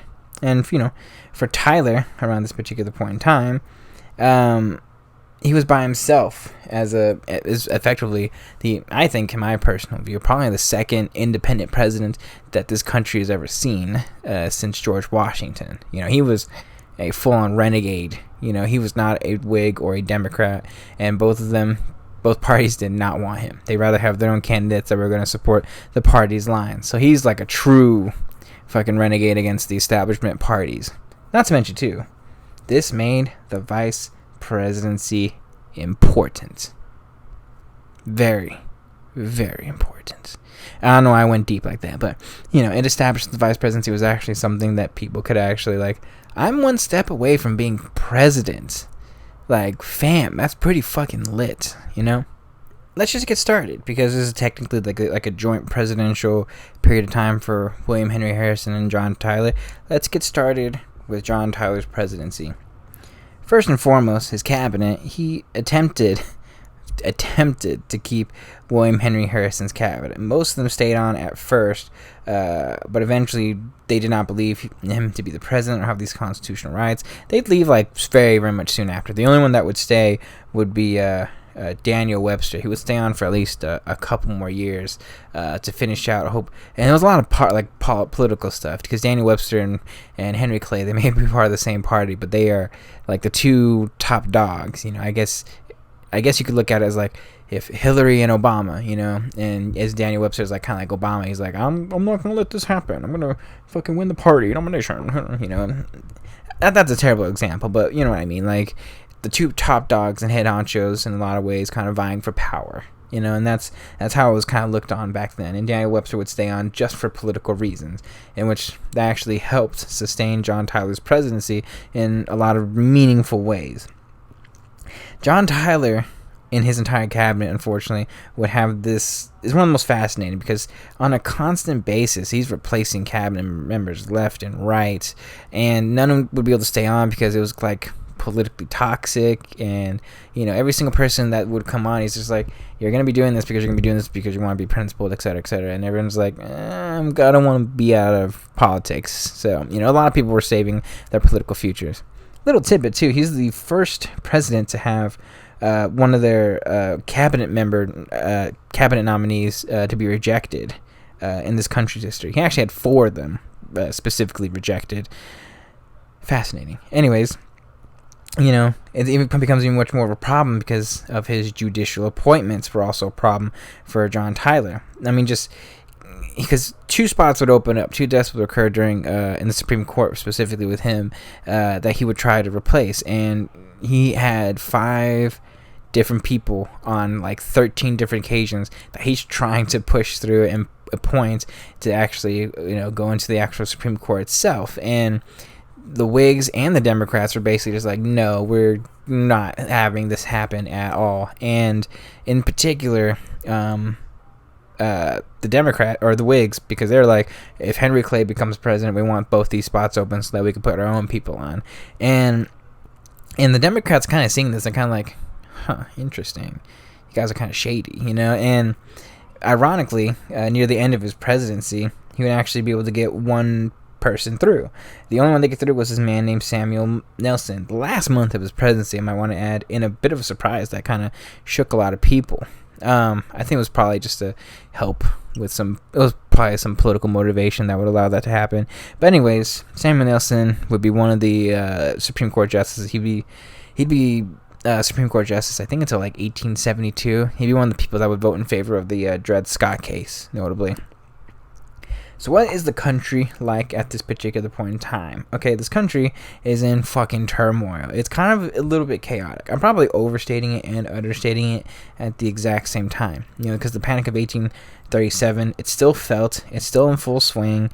And, you know, Tyler is basically overseeing the slight recovery, but I mean, this depression's going on way too long. There's rising radical and political tensions between the North and the South that would continue down the path of civil war. You know, the Missouri Compromise, it's a bit of a problem, but you know what? The radicals are coming, the abolitionist movement, you know, Uncle Tom's Cabin, all this stuff is really happening, and the North is slowly becoming, you know, aggressively against the expansion of slavery. And there's sides and lines really being drawn at this particular point in time. From the get-go, John Tyler is just not ever fully accepted as the President of the United States of America. His nicknames would be the Accidency. At certain points, letters would actually get sent to his office that would literally say, Vice President, Acting President, you know.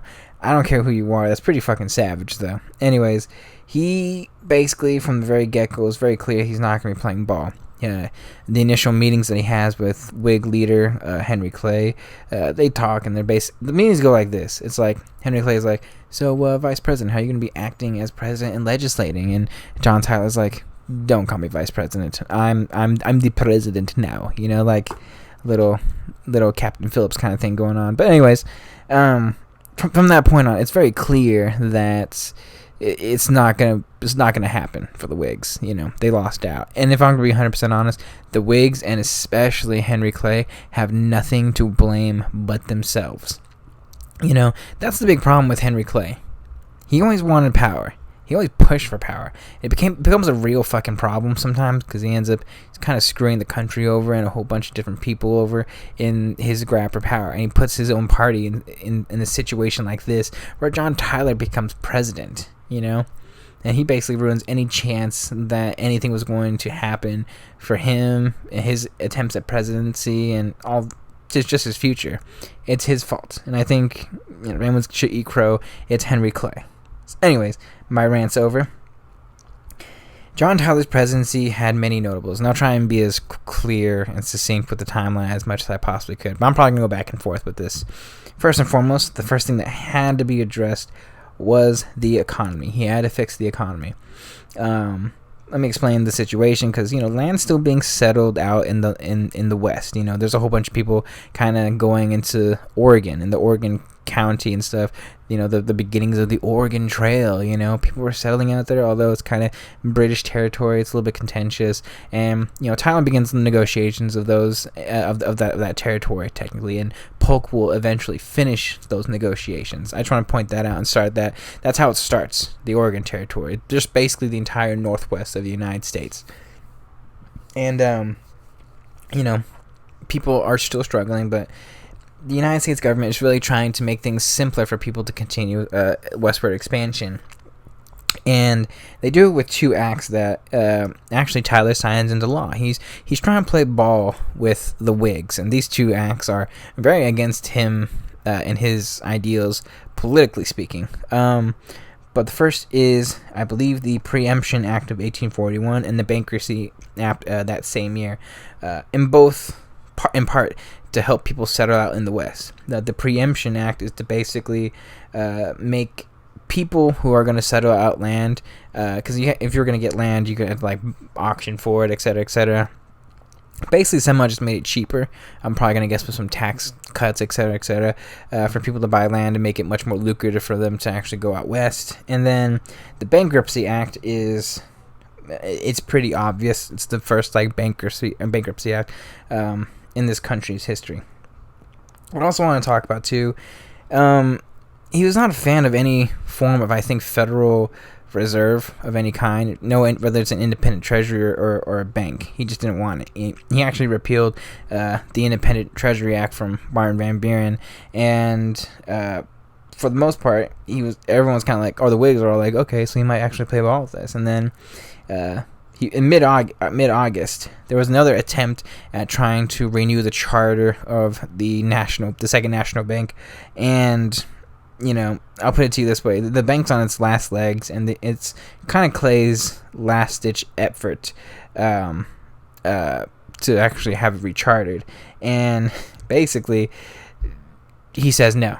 He vetoes it all, and I think that was the actual moment that his entire cabinet, aside from Webster, actually leaves. Because at this particular point in time, too, Clay and Webster are also enemies again, and this is a very fascinating point in time in this country's history. I'll put it to you that way, at least economically speaking.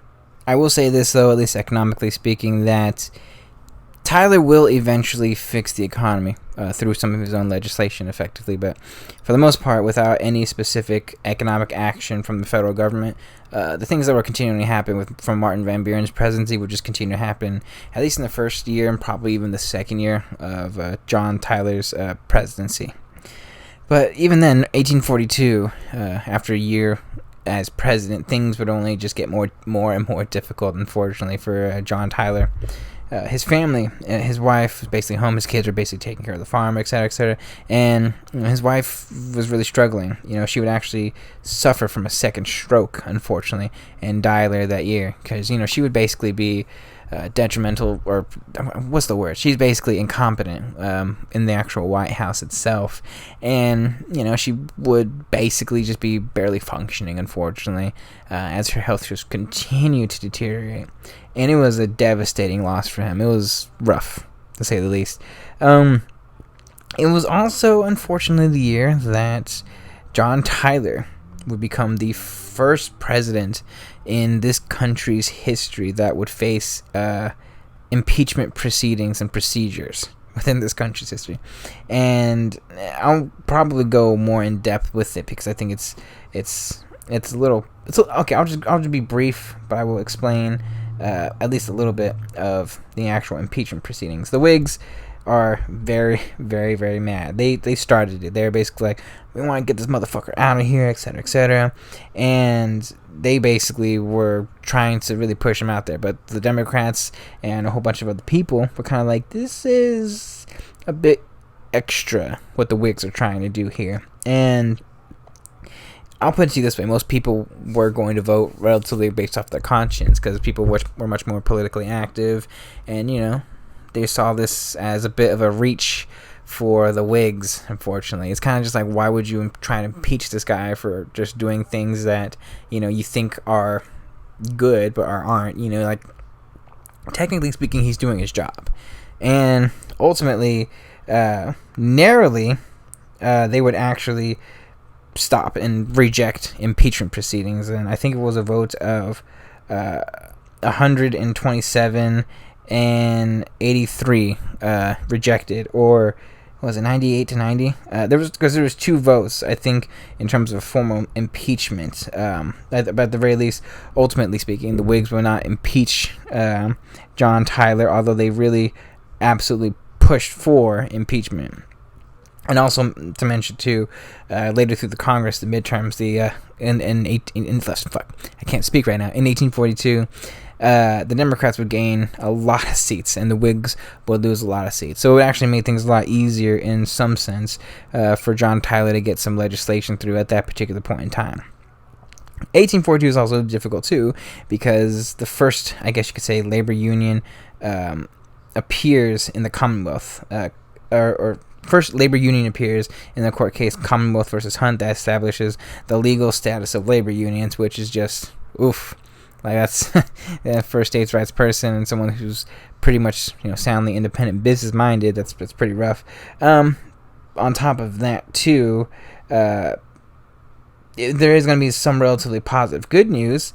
1842, late in 1842, the Webster-Ashburn Treaty occurs. It's that treaty that specifically finally sets the line of Maine in like the Northeast Territory, and was really finally going to be the thing that actually normalizes relations with the British finally, and also normalizes territory in the Michigan area as well. Because you have to understand, like, the whole Ghent thing and all those treaties, they really did nothing, and British just kept annoying the living hell out of people. But after the wars, and America was like, fuck you guys. If you're not going to do this, we're not going to play ball, and fuck you, we're not gonna give you cotton, That's just how it's gonna go. And Britain's like, okay, chill, fam. If we want to do this industrial revolution bullshit, you know what I'm saying? So it finally fixes that at the very least, and attempts to successfully normalize British relations. Thankfully for John Tyler, 1843 kind of begins on a much more positive note for him. After 2 years of tumultuous, contentious relationships and a rough economy with the Whigs and whatnot, Democrats have a much more majority in the House and Senate, I believe, and they're going to be much more willing and applicable to move some of Tyler's propositions forward for the most part. And while they don't want him to be president because they want to put their own guy, they're more applicable to move along with some of his policies because of the states' rights thing. So it's kind of positive. Things are looking really good for John Tyler. First and foremost, the one thing that he's always been able to do, but really kind of gets the ball really rolling at this particular point that I had explained earlier, was westward expansion into the Oregon Territory. And like I said, it wouldn't be accomplished until James K. Polk comes in. But he gets the ball really rolling there with negotiations with Britain and really kind of putting people and trying to push them to expand in that territory. Because he wanted the Pacific Ocean. He wanted America to expand to that particular area and to that particular point. And notably, too, he actually kind of expands the Monroe Doctrine to not just the continent of North and South America and the Americas in general, but to Hawaii as well. I just want to explain that too, that it included the Pacific Islands for the most part. Doors Rebellion also occurs too. I take the back. I forgot about the Doors Rebellion that occurs in 1842 in Rhode Island. The idea and the main issue of Doors Rebellion was this idea of universal manhood and suffrage reaching a point that, I'll put it to you this way, Rhode Island was pretty wild fucking back then. There was like a secondary rebellious government that was actually created to contest the actual one. Fights would break out, and state militia basically had to come in and fucking end it. It was pretty fucking lit, and Tyler was basically just trying to help negotiations, and he's just like, hey fam, y'all need to fucking chill, okay? Rhode Island, you need to calm your dick down, okay? You know what I'm saying? Yeah, chill. And Tyler, around this particular time, his health is all over the place. He's deeply depressed and sad because of his wife, and also just stressed. He's really being put through the fucking ringer. It's around this particular time too that the widowed Tyler he meets some family's friends, the Gardners, Gardners, and their young 22-year-old daughter, Julia, whom he had been taken by the surprise of the family, and literally immediately proposing soon after only to just end up rejecting him. They would start a relationship, though. I might want to just point that out very soon after, at the conflicting but generally pretty negative response to the parents. It's like, look, I know you're the president and our daughter's hot, but like, fam, dude, you need to fucking chill. I'd rather focus on the country instead of trying to get into my daughter's pants. That's probably the mindset of the family. But anyways, their relationship starts, and he becomes the first president to like start chasing tail while in office. And let me make it very clear, I don't condone this at all. I think this is pretty fucking nasty by John Tyler. I should be honest with you. But I understand, dude. Like, he's a lonely man, a very loving individual, and I would probably say probably a pretty sexual person, too. Especially when you have 8 kids. Fam, you know what I'm saying? You're probably slinging that dick around. Who knows? Anyways, he starts a relationship with her. Early in 1843, I would probably say fundamentally and fully, the economy had fully rebounded, despite no independent treasury, I might want to add, of sorts, as the economy, without interference, eventually sorted itself out. That and his position for raising tariffs, that actually resulted in his impeachment, and him refusing to change it actually really boosted and helped American commerce. The tariffs were way too low, unfortunately, at that particular point in time, so it did not help in terms of importation or exportation. What am I saying? It did not help with American created products at that particular point in time, with the tariffs being so low, and them just raising tariffs basically made people have to buy American. Anyways, economy is basically fundamentally and economically sound by the early part of 1843. There's a lot of stuff that happens with Tyler's presidency, but I just want to go specifically to the big critical point, which I would say is 1844 and the issue of Texas, which had always been around during the entirety of Tyler's presidency, but seeing that he's leaving office soon, it's very clear that he's not going to be reelected. He's gaining no support. I want to make that very fundamentally clear. No support from either side. It reaches a point where he's trying to push forward with this idea of Texas, as both he wants Texas to, be a part of the Union, and also as a way of a bit of a political bargaining chip, if I'm going to be kind of honest with you. Because, there's a whole bunch of people that want to side with Texas, and he actually ends up attempting to create a third party, this independent third party that would be considered he calls it the Democratic Republicans. It's a throwback to the old days, and he basically runs on this independent third party to effectively try and get maybe another presidential bid and nomination, and trying to take some votes away from both the Whigs and the Democrats, who are, for slavery, or not slavery, for the Texas annexation. He's really pushing for this really hard. And this would dominate basically the last year of his presidency. So I'll kind of go briefly into that. But first and foremost, in 1844, he almost dies.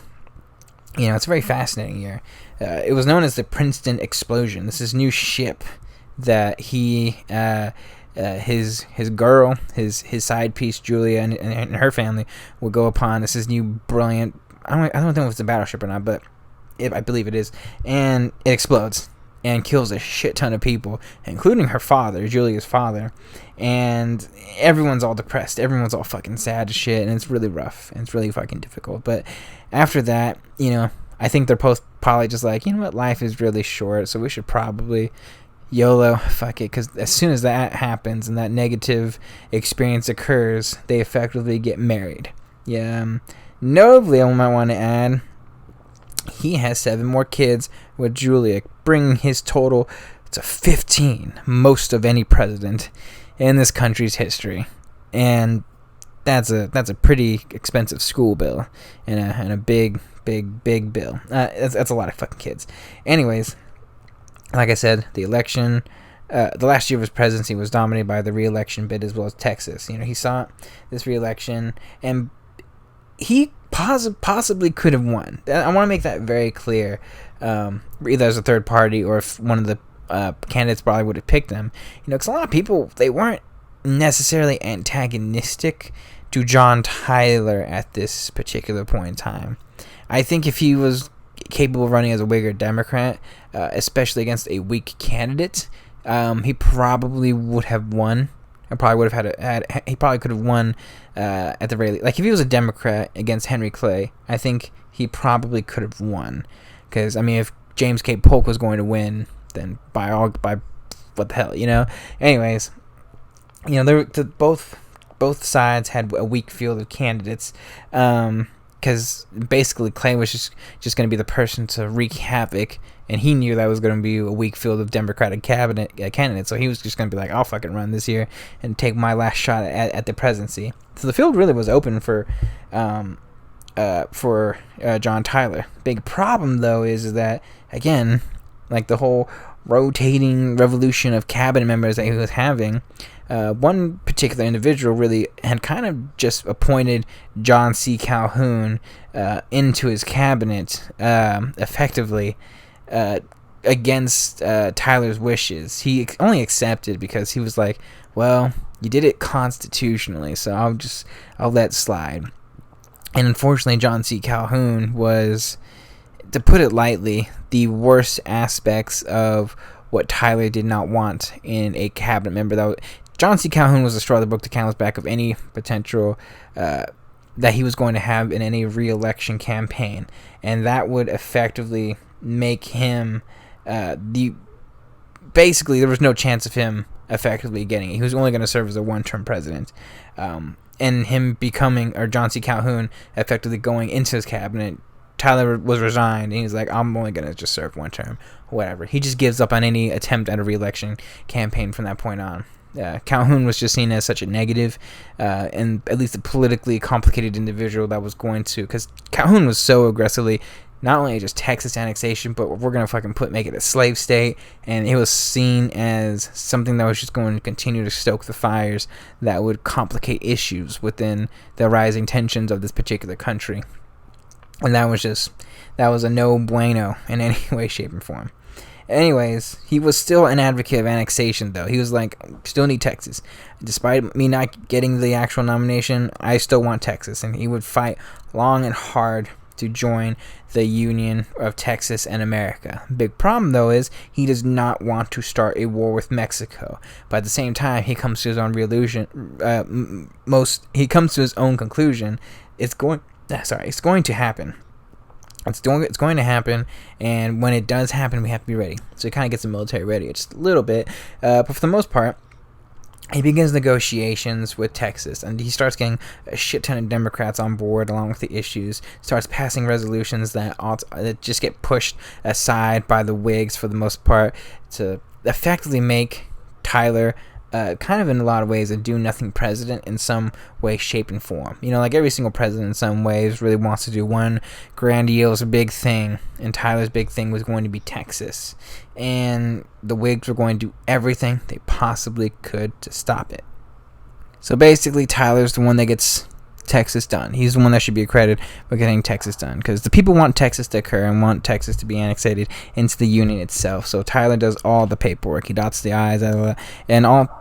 Basically, by the time James K. Polk comes in after the election of 1844, James K. Polk just all he has to do is just sign it into law and sign it into the actual government. Anyway, soon after the election of 1844, John Tyler ends up leaving with his wife Julia to the newly purchased Virginia plantation called Walnut Grove. He would work hard and, on the farm and actually produce a lot of money for the family. His presidency is one that's really conflicting, if I'm going to be 100% honest with you, because I go a whole bunch of different directions with it. On one hand, the obvious negatives are a know-nothing Congress and political bickering. And it's a bit of I feel for him, because on one hand, you want to be this independent person and, politics and want to be strictly principled into your beliefs, but at the same time, an economic depression's happening, and if you don't play ball, nothing's going to get done because people want to get their way, and it's all about going back and forth. And I tend to side with Tyler because I'm just like, can we just be principled? Because the whole idea of trying to get things done in government is to try and be principled, and, it's not politics, it's bribery. It's this crony political game, and, I'm not really for that personally. So I tend to think more highly of Tyler, at least in that personal respect and perspective. But at the same time, he obviously deserves a shit ton of credit, really, for standing up against Congress. It's a story too, because when Julia becomes his wife during the second half of his term, she's trying to renovate the decrepit White House, and Congress basically just says a fuck you, gives her I guess the equivalent of like $200 to basically buy furnishings for the entire White House, and she just says fuck you, I'm gonna buy all these furnitures and stuff like that are still there. They're still there, I think, at the Tyler house that the Tyler family still owns. And I'm talking about just the Congress is doing every little thing they could to really be antagonistic to John Tyler. Little things, But I absolutely do respect him for sticking strong to his convictions, whether or not one agrees with his particular convictions, and at the very least asserting the rights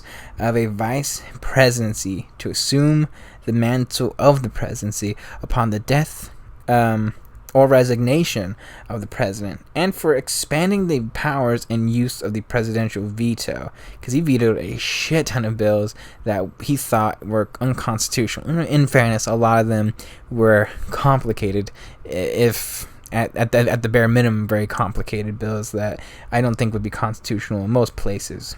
Anyways, he also deserves credit for basically refusing to let the office of the presidency become the property of Congress, because it was starting to go down that particular path. Potentially, Congress had a lot of power, and hypothetically speaking, Andrew Jackson is the one that really kind of set the tone and stage for that.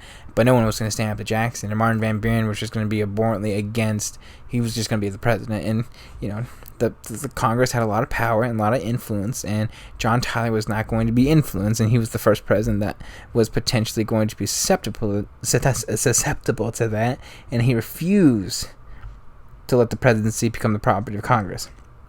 And in doing so, he did a lot of things. He strengthened, an important component within this nation's system of checks and balances. Understand that he basically made it clear that the executive branch is a separate but very much equal branch of the government. I look at John Tyler, and whatever your personal opinion is of John Tyler, who he is as a person is a bit of a constitutionalist, and he functionally and fundamentally proved that the Constitution in this country can work. And I add all the respect and credit to that man fundamentally. And I'll probably explain a little bit more about that later on in the very end of this episode. So, like I said, once retired, he buys his new Virginia plantation, calls it Walnut Grove. I think Walnut Grove has a weird, fascinating story behind it too. It's like another little thing that Congress and the whole Whigs are trying to give one last little FU to them, and I might be confusing it with another story of another different plantation that he would call. But I do know that there's one plantation particularly that Tyler owned that he called something as a bit of as the Whigs had sent something as a bit of an FU and whatnot, and he's just like, well, it seems like an appropriate name, so let's call it that. It might be Walnut Grove. Anyways, he just worked hard on the farm and family, and he's getting old. I think by the time he leaves the presidency, he's 58, almost 60 at this point, so he's getting old. His wife's half his age. I just think it's pretty lit, fam. But they're pretty solid. They're pretty liquid. 15 kids to support eventually. You gotta make some money, fam. But around this particular point in time, he's enjoying life. He hosts parties. I should probably talk about Julia. I didn't really talk about her. She's in a lot of ways kind of the opposite of Lolita. Letity. Let's say, I don't know.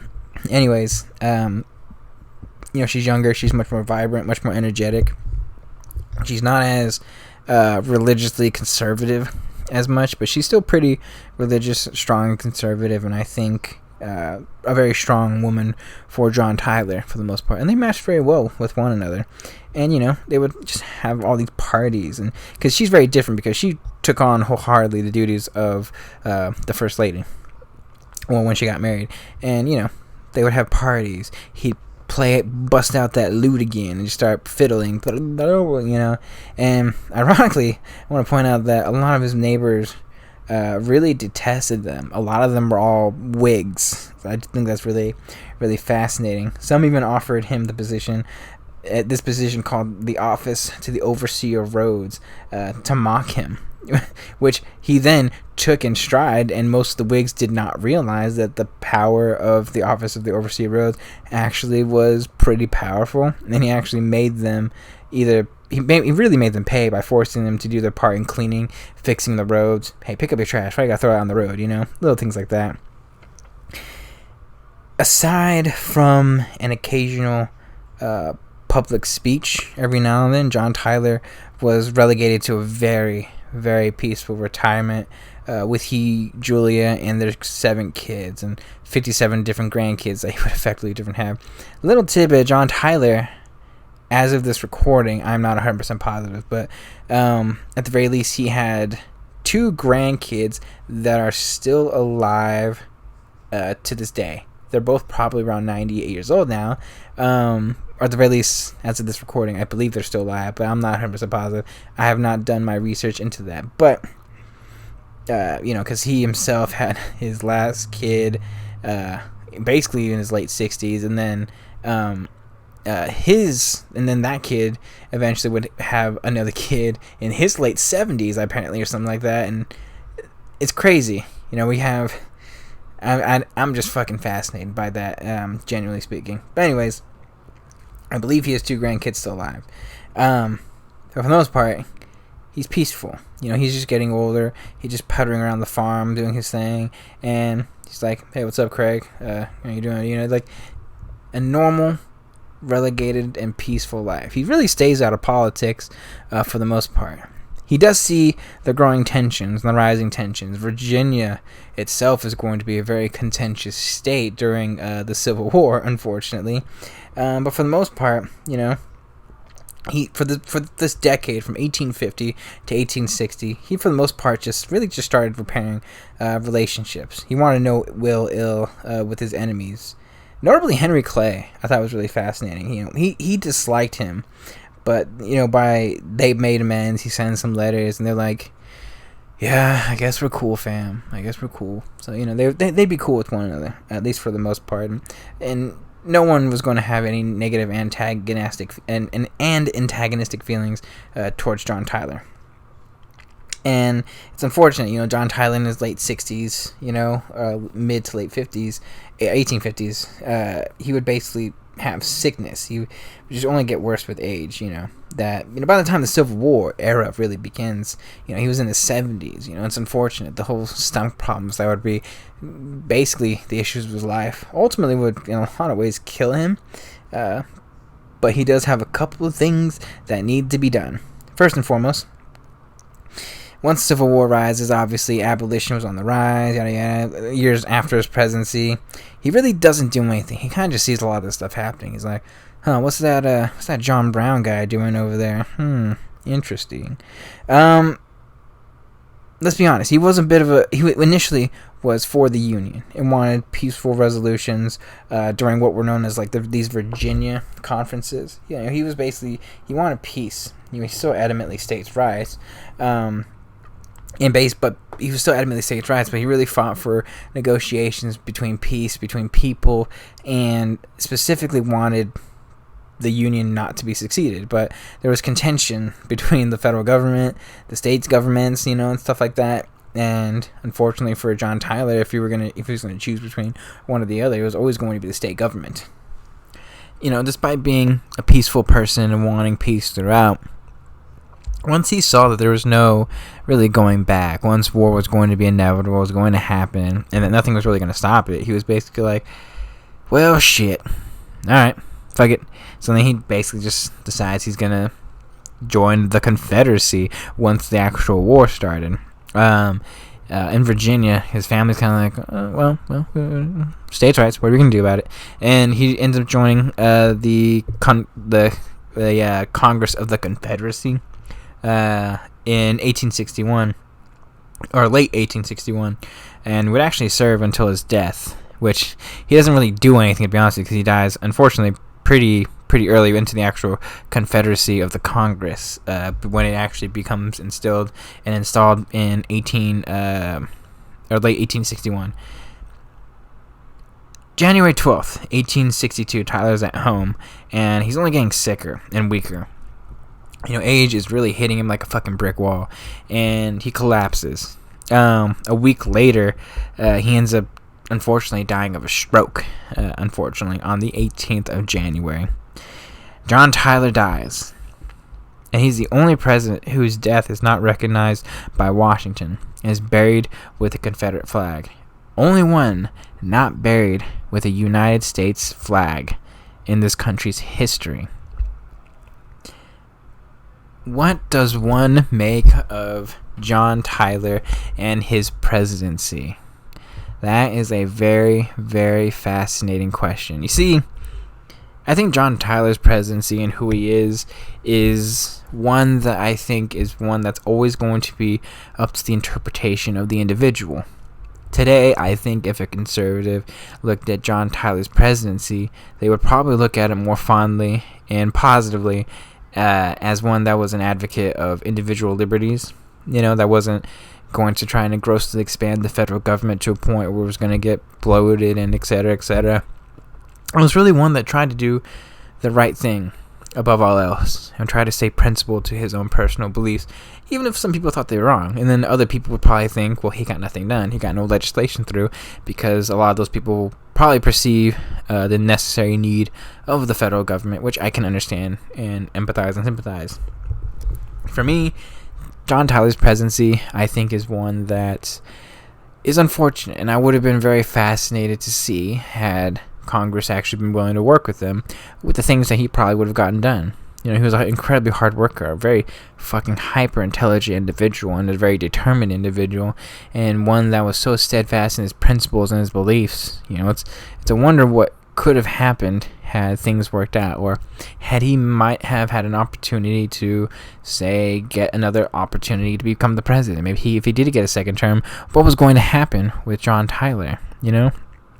Many what-if questions abound, but ultimately I tend to think a lot more highly of John Tyler than most people would. But I also unquestionably understand the overall negatives of his presidency and a lot of the questionable aspects that tend to go along with who he is as a person, and just some questionable choices that he would make in his life. And this isn't even about betting a girl that was 30 years younger than him, but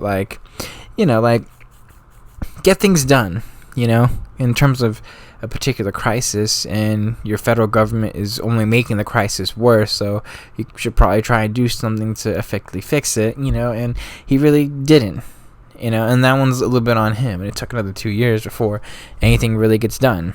And ultimately, a lot of his plans that he would work succinctly with, trying to, with the whole tariffs and all that, and trying to stop all the economic independent treasuries and national banks. I get it, but it's one of those things that there's no serious action with, and little things that he could have done could have actually affected substantial change to help fix people's lives. I think would have been very conducive for a lot of people that he did not do.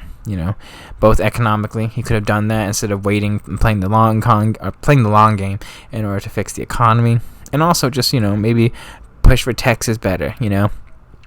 He's probably one of the most principled in his beliefs president, I would probably say, in this country's history.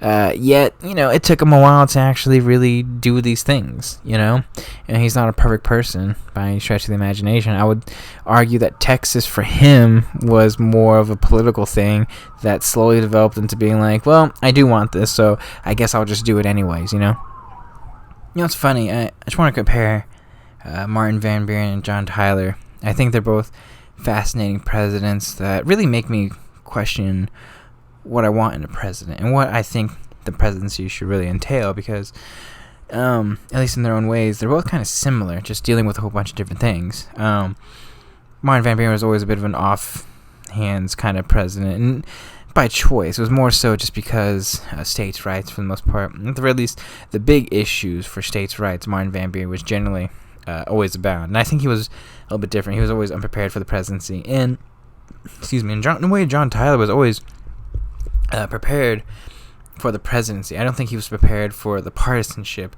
that was going to end up basically ruining his term in office for the most part.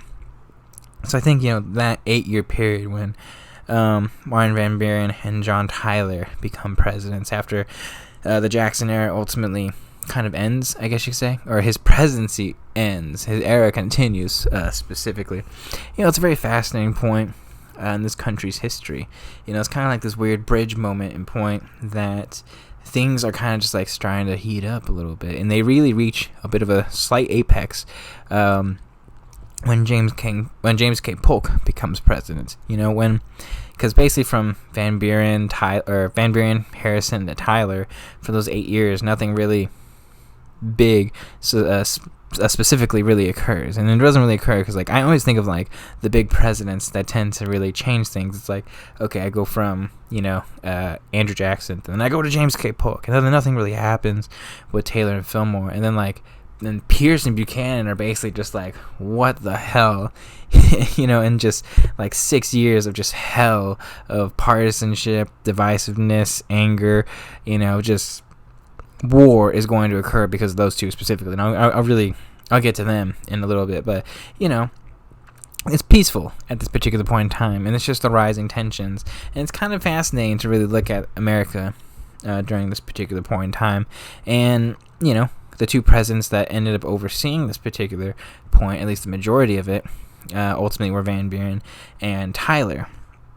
Both at the very least similar in the big stuff for the most part, but both very ideologically different for the most part, because Van Buren's probably one of the best politicians of his era, and Tyler's not really a politician. He's just a principled dude who just kind of got into the office of the presidency almost on a whim, for the most part, on randomness. I guess what I'm ultimately trying to say, though, is it's fascinating to look at these two men and this particular period in time, and they ultimately ended up overseeing kind of a similar period of time, partisanship, and really doing kind of a similar job in a lot of ways. For Van Buren, it was just basically just keeping the status quo and continuing a whole bunch of Jackson stuff, and the big things that Democrats really were founded upon, he followed. And for Tyler, he was fascinating. He's the one president that I think really was one that tested the strength of this Constitution. As I explained before, understand that, when Martin Van Buren was president, he had a Democrat majority in Congress, and ultimately really failed once that Democrat majority really left and the Whigs took over. And when Tyler's in office, basically from the get-go, unfortunately, he's in opposition the entire time, and he's specifically antagonistic in a way that's trying to get him out of office due to partisanship. And that's the biggest reason why ultimately the impeachment failed on John Tyler was due to the fact that it was seen as this weird partisanship and really a bit of an overstretch of, I guess you could say, the powers of Congress and what the Constitution, it was basically trying to change precedent, and a lot of people was like, that is the absolute slippery slope, that if you do this, this will affect you guys in a way that's going to just be negative and antagonistic in a lot of ways, which I just want to point out to today, which makes Trump's presidency kind of really fucking dumb, and I think it's just going to hurt Democrats in the long run, ultimately, if I'm going to be 100% honest with you. Anyways, I'm getting way ahead of myself. That episode's gonna be coming very soon, hopefully. He tests specifically the boundaries and the strength of our Constitution. When a Congress specifically is so antagonistic towards you that they're trying to get rid of you, and that they're going to try and get you at every single turn, is the executive branch, when you have someone who's supposed to do his duty, actually stay strong and actually prove that the Constitution can work and this federal government can work. And Tyler proves that. He stays fast and stays headstrong, as a president should. And in fairness, I think if any other president had faced that level of opposition, whether it be like Van Buren, Jackson, etc., I think they probably would have succeeded. And I think they would have shown just as well that, the presidency and the strength of the federal government actually works. And I think that's a good thing, is ultimately what I'm trying to get at specifically. Tyler's presidency goes beyond just him being the first vice president succession. He does a whole bunch of different things that, we need to conceptualize. And his presidency is ultimately one that's kind of like James K. Polk, in a lot of ways. One presidency that's really kind of lost in time, that's more important than I think we want to give it credit for. So if I can end on one final note, John Tyler's a fascinating human being, a fascinating person, and, it's up to your interpretation how you want to look at him. I tend to look at him more positively than most, I tend to think of him as just a good man, not a perfect man. He owned slaves, obviously, and no one's perfect, okay? Let's just be honest with that. Everyone's got their flaws and faux pas, and no one is ever going to be a complete puzzle. But if we can have as many of the puzzle pieces that we can to be as this complete human being that we can be, then by God, so be it, And I will say, I think John Tyler had a lot of puzzles. And, I don't think his entire ideology is good. Let me make that very clear. I think a lot of problems with his ideology are strictly just because of his idea of what this country should be is the Jeffersonian ideal. And the Jeffersonian ideal just does not work. It does not work. If its ending has been proven in today's society, is that the Jeffersonian ideal will never work. But it's a beautiful idea, and I think, at the very least, in terms of the liberties that it espouses, I think that works. And I think that's what Tyler represents above all else. Liberty and justice for all. That was a little bit cheesy. Anyways, thank you guys for listening. I hope you guys listen to the next episode.